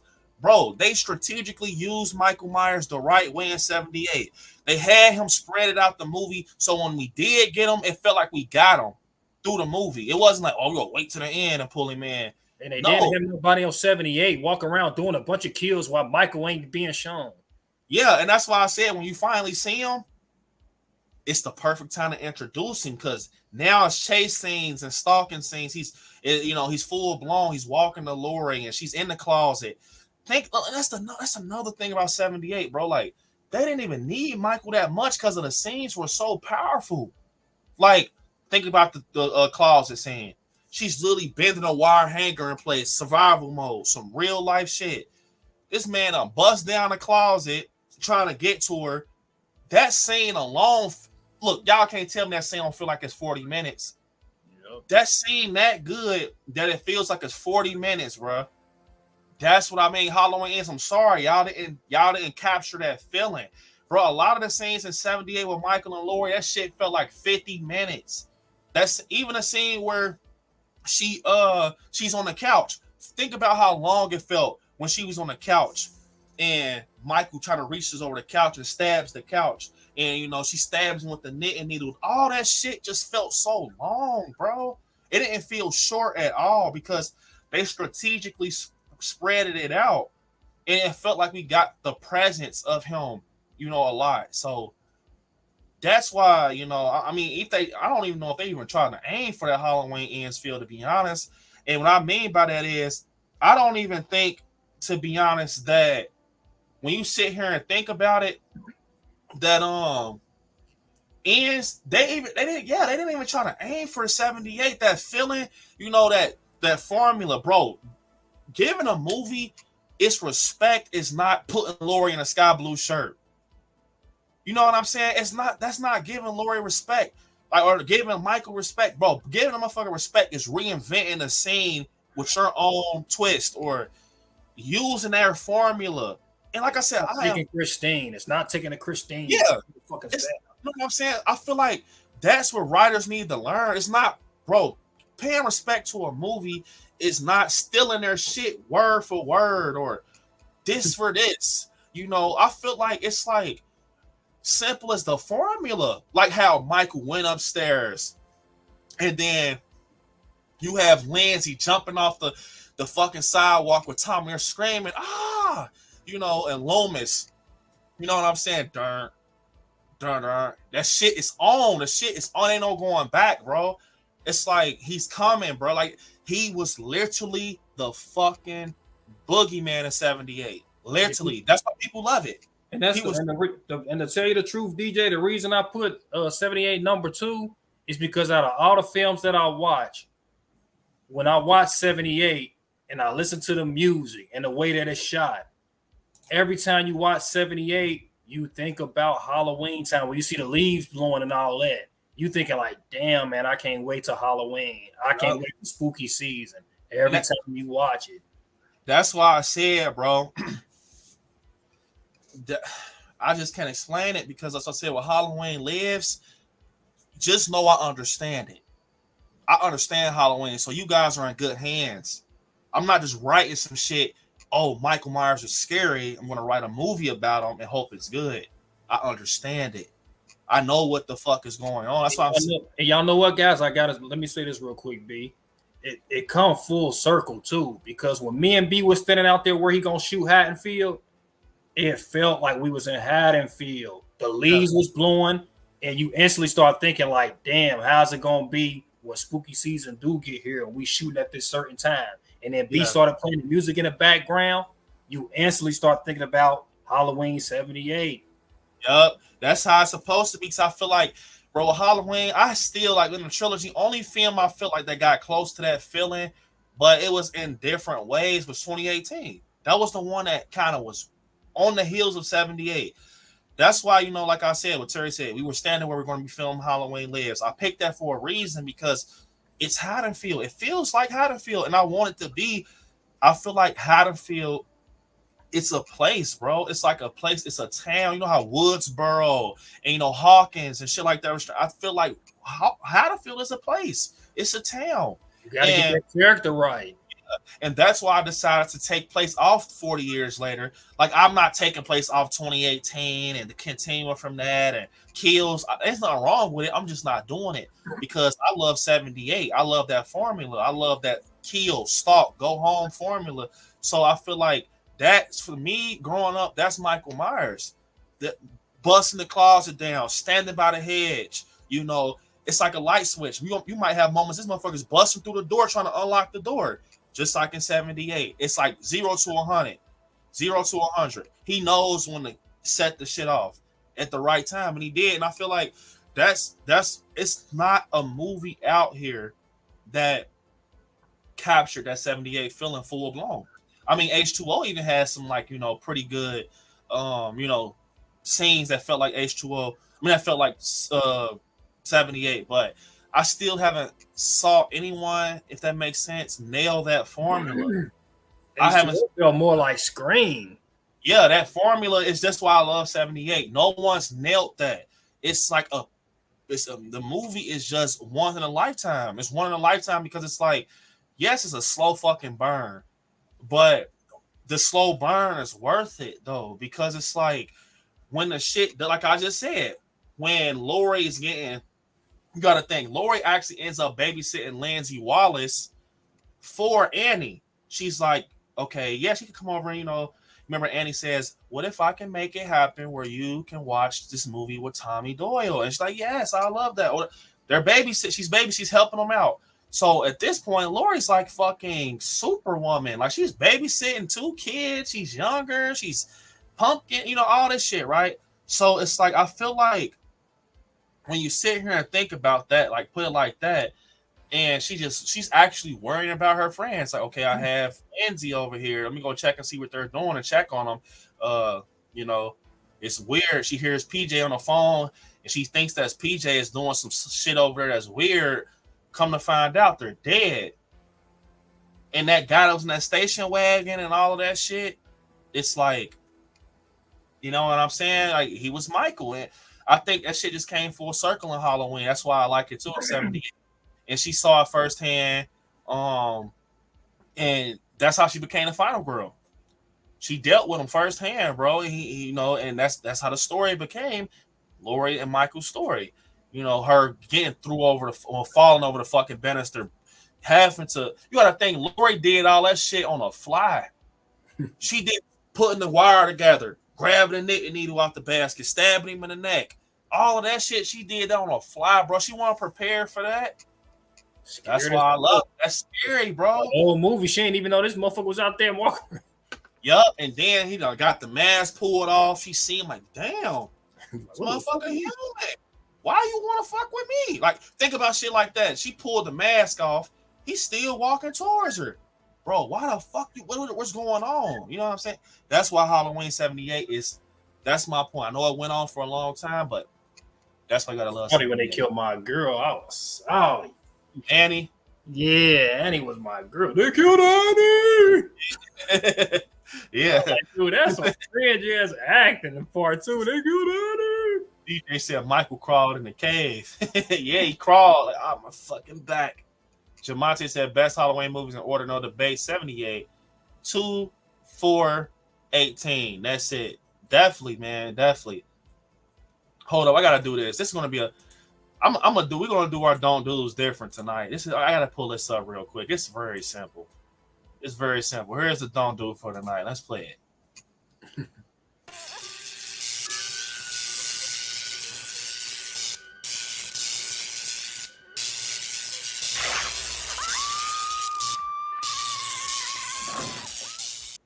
Just even hearing that scream from 78, that shit right there. But anyways, totally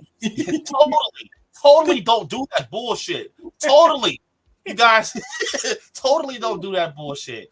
And you guys totally need to not do this bullshit. Listen to me. Let me tell you. Totally don't say Michael's human. Totally. Just think about that shit. Totally Just watch the movies. Totally. Just lock into the damn franchise. Totally. Just fucking pay attention, man. Know what the fuck you're watching. And totally know who Michael Myers is. This motherfucker got shot out the window like a motherfucker on the Boondocks. This motherfucker, man. Yeah, motherfucker, human boy would have been dead, man. Throughout them years, Michael was getting his ass blasted, man. Piper said, I think Ian should have been played on screen how books was written. Yeah, I agree. I definitely agree. I love the book, man. I read the book front to back. DJ said, never mind, B. 78 of my top 5. Man, DJ, bro, don't let me change your opinion. Now, seriously, like, Unitary, after having this great talk tonight, bro, watch 78. It's on YouTube for free. It's on YouTube for the free. Look, I'm telling y'all, for people that, like, you know, tonight, after, look, I mean, do whatever you want. Watch whatever Halloween you want, but watch a Halloween movie tonight. Like, pick whatever one you want. 2018, I'm telling you, you'll see it so different. And that's like I said, that's why I love Welcome to Haddonfield, bro. I can nerd out. I could do something I've been wanting to do my whole life. Talk to people who understands me, who understands Michael, and who shares the same love for Michael, and, you know, shit like that. So, like I said, Haddonfield, Welcome to Haddonfield never go anywhere. I shouldn't have took it nowhere in the first place, but bro, but watching Halloween 1, 2, 3, and ends, man, and 5. I watched 4 and 5 too. I think I watched all the motherfuckers this week. Yeah. Man, that shit make you ready for Halloween. Yeah, I ain't gonna lie. I think 4 and 5 have the most like Halloween environment, if that makes sense. It feels like Halloween in those movies. Even 6. I don't even fuck with 6 that much, but 6 has a little bit of Halloween feel. It's raining red, you know. But I seriously do, you know, think when look, one thing I want to clear this up before, because we, you know, when Halloween ends, guys, we talked about it. We did a deep fucking dive with Halloween ends, man. And I just want to say this, bro. If you like Halloween ends, there's nothing wrong with it. I love Halloween ends. Is it the best Halloween movie? Hell no. Is it a good one? Yeah. And I feel that it was just writing where they wrote to just satisfy the fan of them being a fan of, you know, something they wanted to do. They wanted to satisfy themselves. I feel like they didn't think in the long run as how many fucking holes they were going to have in this movie that people were going to peep. Like, you know what I'm saying? I think they just wrote one-dimensional. You know what I'm saying? I think they wrote this movie one-dimensional as fuck, bro. Like, it wasn't tightened up as it should be. This is the final Halloween movie. I think they underestimated this pressure. I swear to God. Man, it doesn't make no sense. How many times I used to tell Monty that I'm scared for this movie. I'm scared. Every time I see a fucking trailer, I was scared. Every time, because it was like, for me, it felt like I was graduating or some shit. Like, it felt like I was graduating, or I was letting something like get their wings or some. I don't know. It was just something serious, at least for me, because I felt like I'm about to see some shit I never seen done before. They're from the end Halloween, bro. Like, you know what I'm saying? So I really do just feel that I was nervous. I knew some shit wasn't going to sit right, because it's a hard thing to do. Like, you're talking about killing America's boogeyman, Michael Myers, bro. That's hard as fuck to do, bro. Like, I mean, I think it would have been a lot easier if they would have wrote the story a little better. I think it would have been easier to make us believe that Michael did certain shit if they just wrote the story better. Like, it's just not believable, bro. Like, shit just not believable, bro. Because I feel like you're picking up from a movie that was done in 1978 and trying to continue all the way in 2022, bro. 2023 or whatever you want to, 2022. But you want to continue this film in 2022, right? And you're not even doing your research, obviously. You got Dr. Loomis saying he's not human and shit, and you're seeing him back that shit up basically in kills. He's not human, bro. Like, motherfucker was in the fire and he fucking got out. Come on, man. And then, listen to me, man. Like, this motherfucker lifted himself up when he's like, hey, y'all need backup, da-da-da. He's looking through the smoke. Motherfucker Michael pulled himself up, obviously with one hand. Or the guy helped or something. Like, man, come on, bruh. Nah, man, hell nah. Like, bro, this boy Michael got, bro, I swear, when Karen was like, Michael's dead, and killed, she was like, he's dead. He's dead and gone. I shot him in the face. He's locked and burned away. Sheriff Barker said, you didn't hear? She said, what? Said, Michael Myers is alive. Buddy, that right there, that powerful saying right there, when he said that, that meant something. Y'all thought y'all tore him down. Y'all shot him in the face, all that shit. And he just let her know, like, Michael Myers is alive. They didn't find, like, man, shit like that, bro. You can't say shit like that and have this man hunched over in the cave, bro. Like, he got shot in his jaw. He got his digits blew off. That boy was walking around like this. He obviously feels pain, too. I peeped this in the beginning. He feels pain like a motherfucker, bro. He wrapped his hand up. No, Michael ain't go to no fucking doctor. You gotta think of it like this, Terry. Michael didn't go to no doctor. He didn't do no shit like that, bro. He wrapped his hand up himself. You know what it seemed like, bro? You know what it seemed like? It almost seemed like one of those fans that be in like different people's chats talking about, oh, they should have killed fuck Nav Campbell, they should have killed her off, or they should kill off the legacy characters. It almost feel like one of those type of people wrote this script because it's almost like they like, oh, I fuck with Michael, but I don't fuck with him like that. Leave him in the background. Like they, it almost feel like they didn't give him his flowers. You know what I mean? It feel like those type of fans that want to see the legacy characters get killed off. You know what I mean? Yeah, and to kind of talk about what Terry said is very true. I think that they were stuck in that mindset where people like, I'm tired of the same shit. That cat and mouse, Michael the hunted and a hunter. I'm tired of people just, I'm just tired of Michael going after the same girl. I want it to be something different. Bro, that's Halloween. Get the fuck out of here.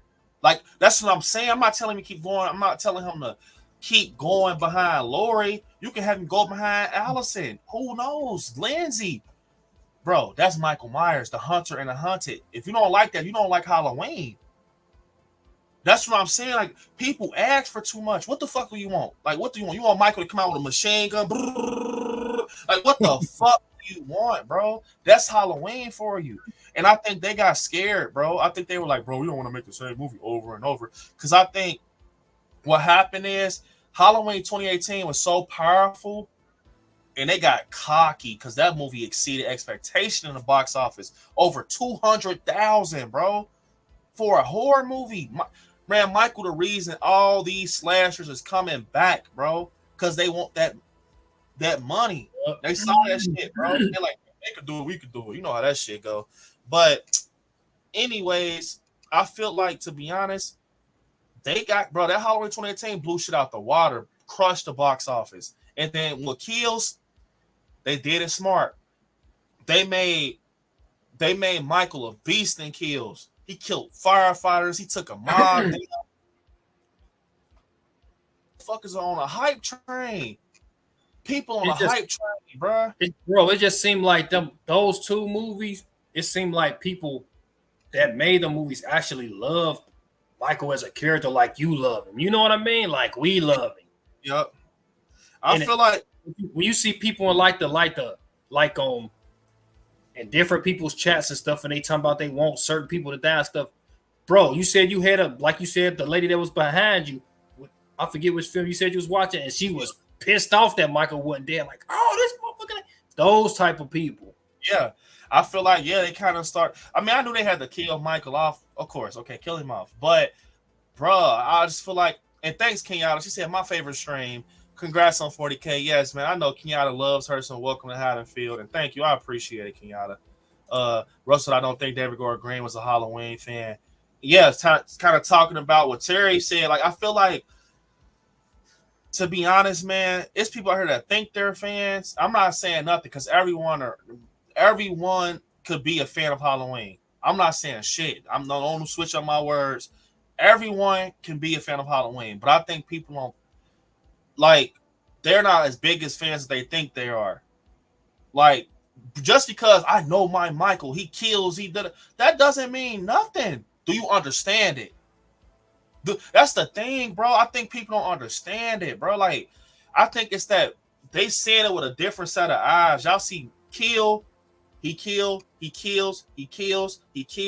she stalks, he kills her, he does this, he kills her, he breathes, he gets a butcher knife, bro. That's not Halloween, bro. It's more to that. It's a lot of shit on the back end of Halloween that you gotta focus on, bro, to make it make sense. You can't just watch Halloween and think you're gonna just keep getting 90-degree sit-ups and head tilts and shit. Like, bro, you can't do that, bro. Because eventually you're gonna be like, okay, so what's the deal with it? What's the real reason with all of this shit?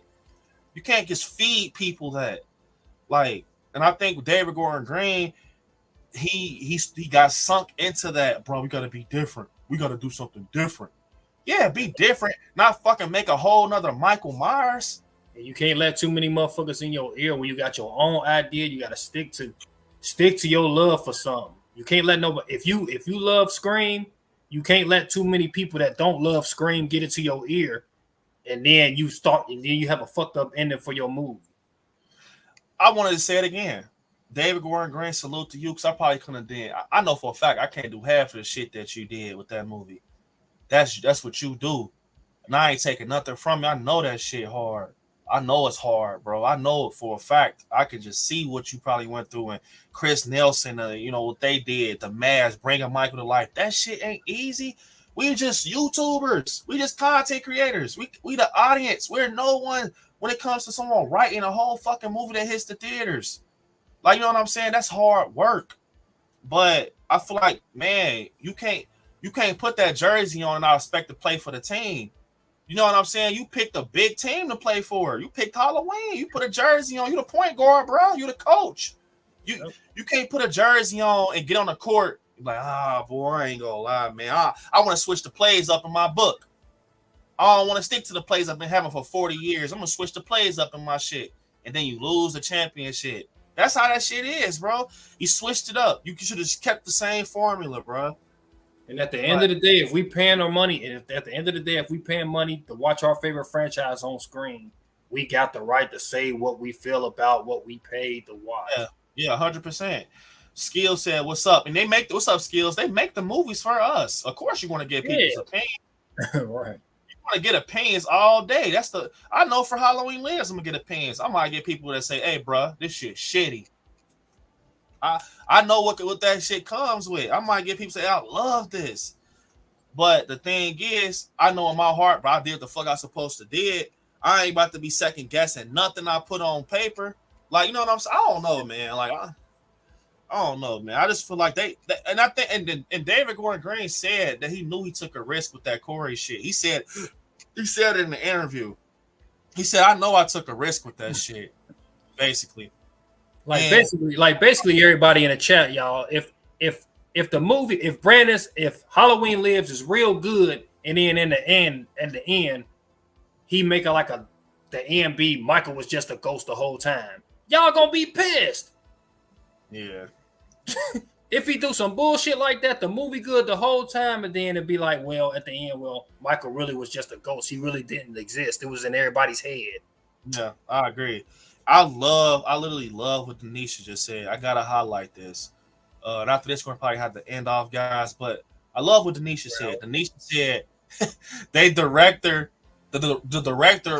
or who loves the Halloween franchise as much as Radio Silence loves Scream movies, and they pay much love to Wes Craven. I agree. I feel like Scream, they know the formula. The Radio Silence knows the formula, and it's kind of I'm down for Chris Landon, and I think that's why a lot of people are upset that Radio Silence pulled out, because we know the Happy Death Day and Freaky formula, slashy, the reveal, similar to Scream, so it could work for sure. I'm happy to see him do it. He even did a Paranormal Activity movie. That's super cool.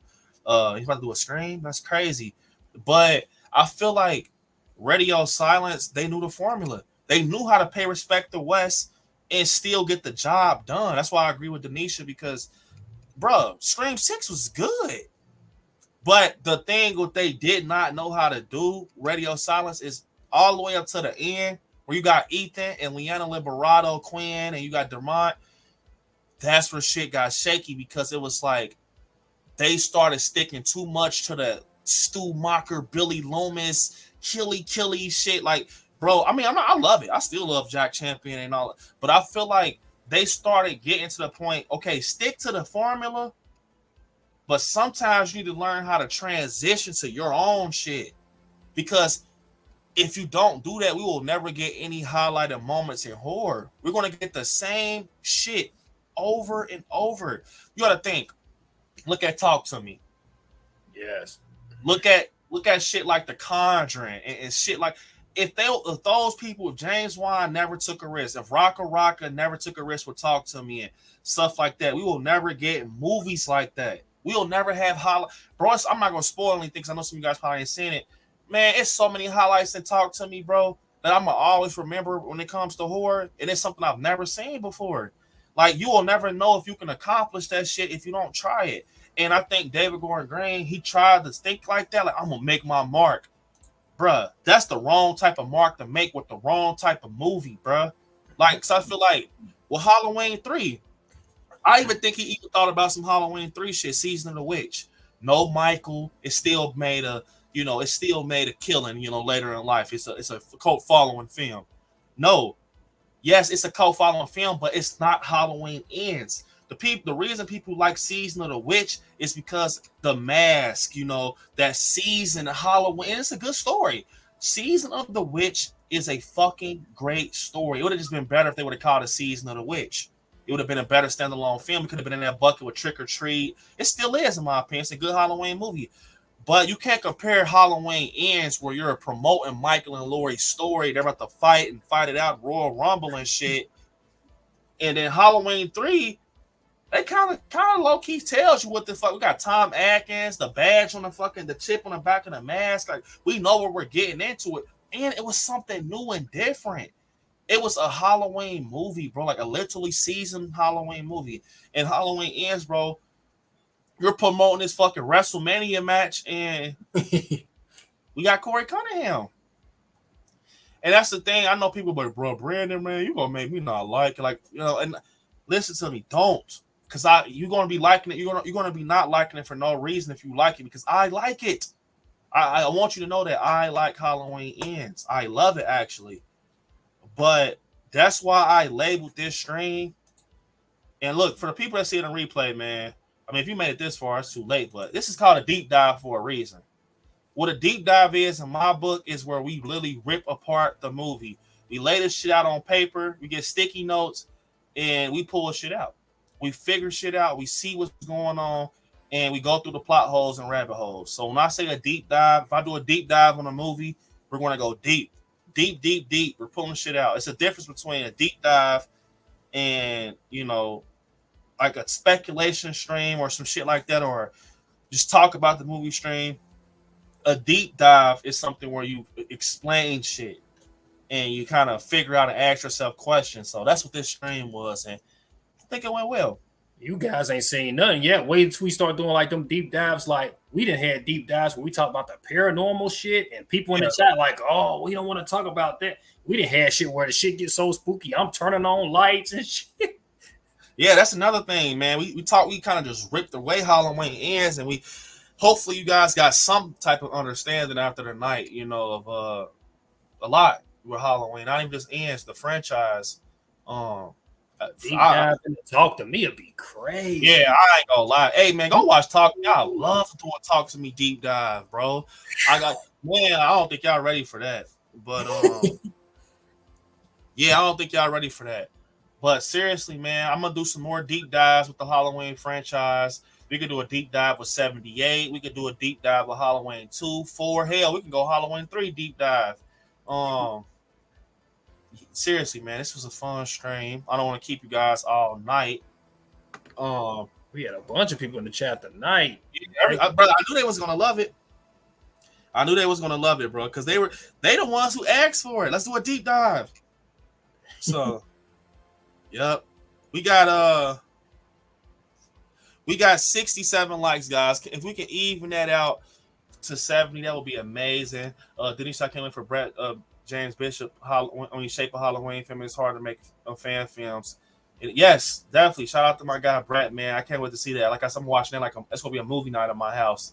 Bro, what day did you get? So I make sure I get the right. Did you get the weekend pass or you just got Friday? I got the weekend pass. Okay, weekend pass. Yep. So yeah, Jalissa, I love the stream. Love the stream. Definitely, Jalissa. I'm happy you enjoyed it. Jalissa. But yeah, guys, listen, this was amazing. It went just the way I thought it would. Got my guy DJ converted over to the 78 train. He said, yeah, he says for real though, seriously. I think I didn't even pull it up. I kind of seen it scrolling by. I was talking about so much. I want to just show y'all. Look, he said, "Nah, I'm serious. 78 is my top 5 now. 4 gonna be number 6." You gotta love DJ. 4. You gotta love DJ. Number 2 was good as hell too. You gotta love DJ. Jalissa, I know this is an end stream, LOL, but you guys maybe want to watch 78 now. Do it, Jalissa. And for everyone tonight, if Welcome to Haddonfield makes you go watch, some of your favorite Halloween movies, and you got an Instagram, tag me on Instagram. Hashtag Welcome to Haddonfield. I think stuff like that, bro, it just makes my night, bro, my day. Knowing that we had a great stream, and it's like, man, fuck this. I'm about to go watch Halloween. Brandon, baby, Barrett and Terry, baby, we want to go watch Halloween, bro. So if you do that, if you decide to do that, pop that on the TV, tag me, man. That'll make me happy if you decide to do it. But yeah. So Brooke said, great stream. B, congrats on 40K. She said good night, everyone. Definitely, Brooke. Thank you. Appreciate it. I know you had so much fun tonight. Like I said, I'm gonna stick to that. I love Brooke's ranking because it's best of both worlds. And thanks, Brooke. I appreciate it. I'm glad that you came and rocked out. Thank you, Brooke. Definitely, Brooke. Have a great rest of your night. And yeah, you all. This was a great stream. Great stream. Welcome to Haddonfield, episode 18. Episode 19 is going to be a good one. I got an idea I want to tell you guys. I'm just going ahead and schedule it. But yeah. So, what I want you guys to do, if you got anything you want to plug in, Terry, before we get off? Like, subscribe to my channel. Everything's Terry, you guys. And push for my brother to get remonetized. Get his money, you know what I mean? Because he deserved it. Congratulations, bro. Yeah, definitely. I'm about to say 50K, but you're gonna be there quick anyway, so might as well say congratulations on 50K coming up. Bro, appreciate it. Hell yeah. Search answer brings you good. I'm gonna check that. So I've been so busy, man. I'm gonna definitely check that 100%. Appreciate it. What's up, my guy, man? Sir James is on the roll himself. Sir James, what's up, man? Bronson said, have a great night. Thanks, Bronson, man. You too. I'm gonna watch 78 now. Hell yeah, DJ. Go ahead so you can kind of think about the shit I told you tonight. Sleep on it. Denisha said, congrats, Brandon, on the 40K. You deserve it. Thanks, Denisha. Appreciate it. But yeah, guys. DJ. This has been an amazing stream. Possibly a video coming out tomorrow. It's very interesting, cool one. But we're looking out. And if you haven't, definitely consider donating to Halloween Lives. It definitely helps. You definitely want to. Come on, man. Look at them shots of Michael, man. Yeah. We just talked about it. If you want to, the link is pinned in the chat. But yeah, guys, fortunately, it's the end of the stream. I will see you guys in the next one. I love you all. And I want you to watch some horror movies. Stay scary out there. I love you all. Peace. Until next time. Peace. I met this 6-year-old child with this blank, pale, emotionless face and the blackest eyes, the devil's eyes.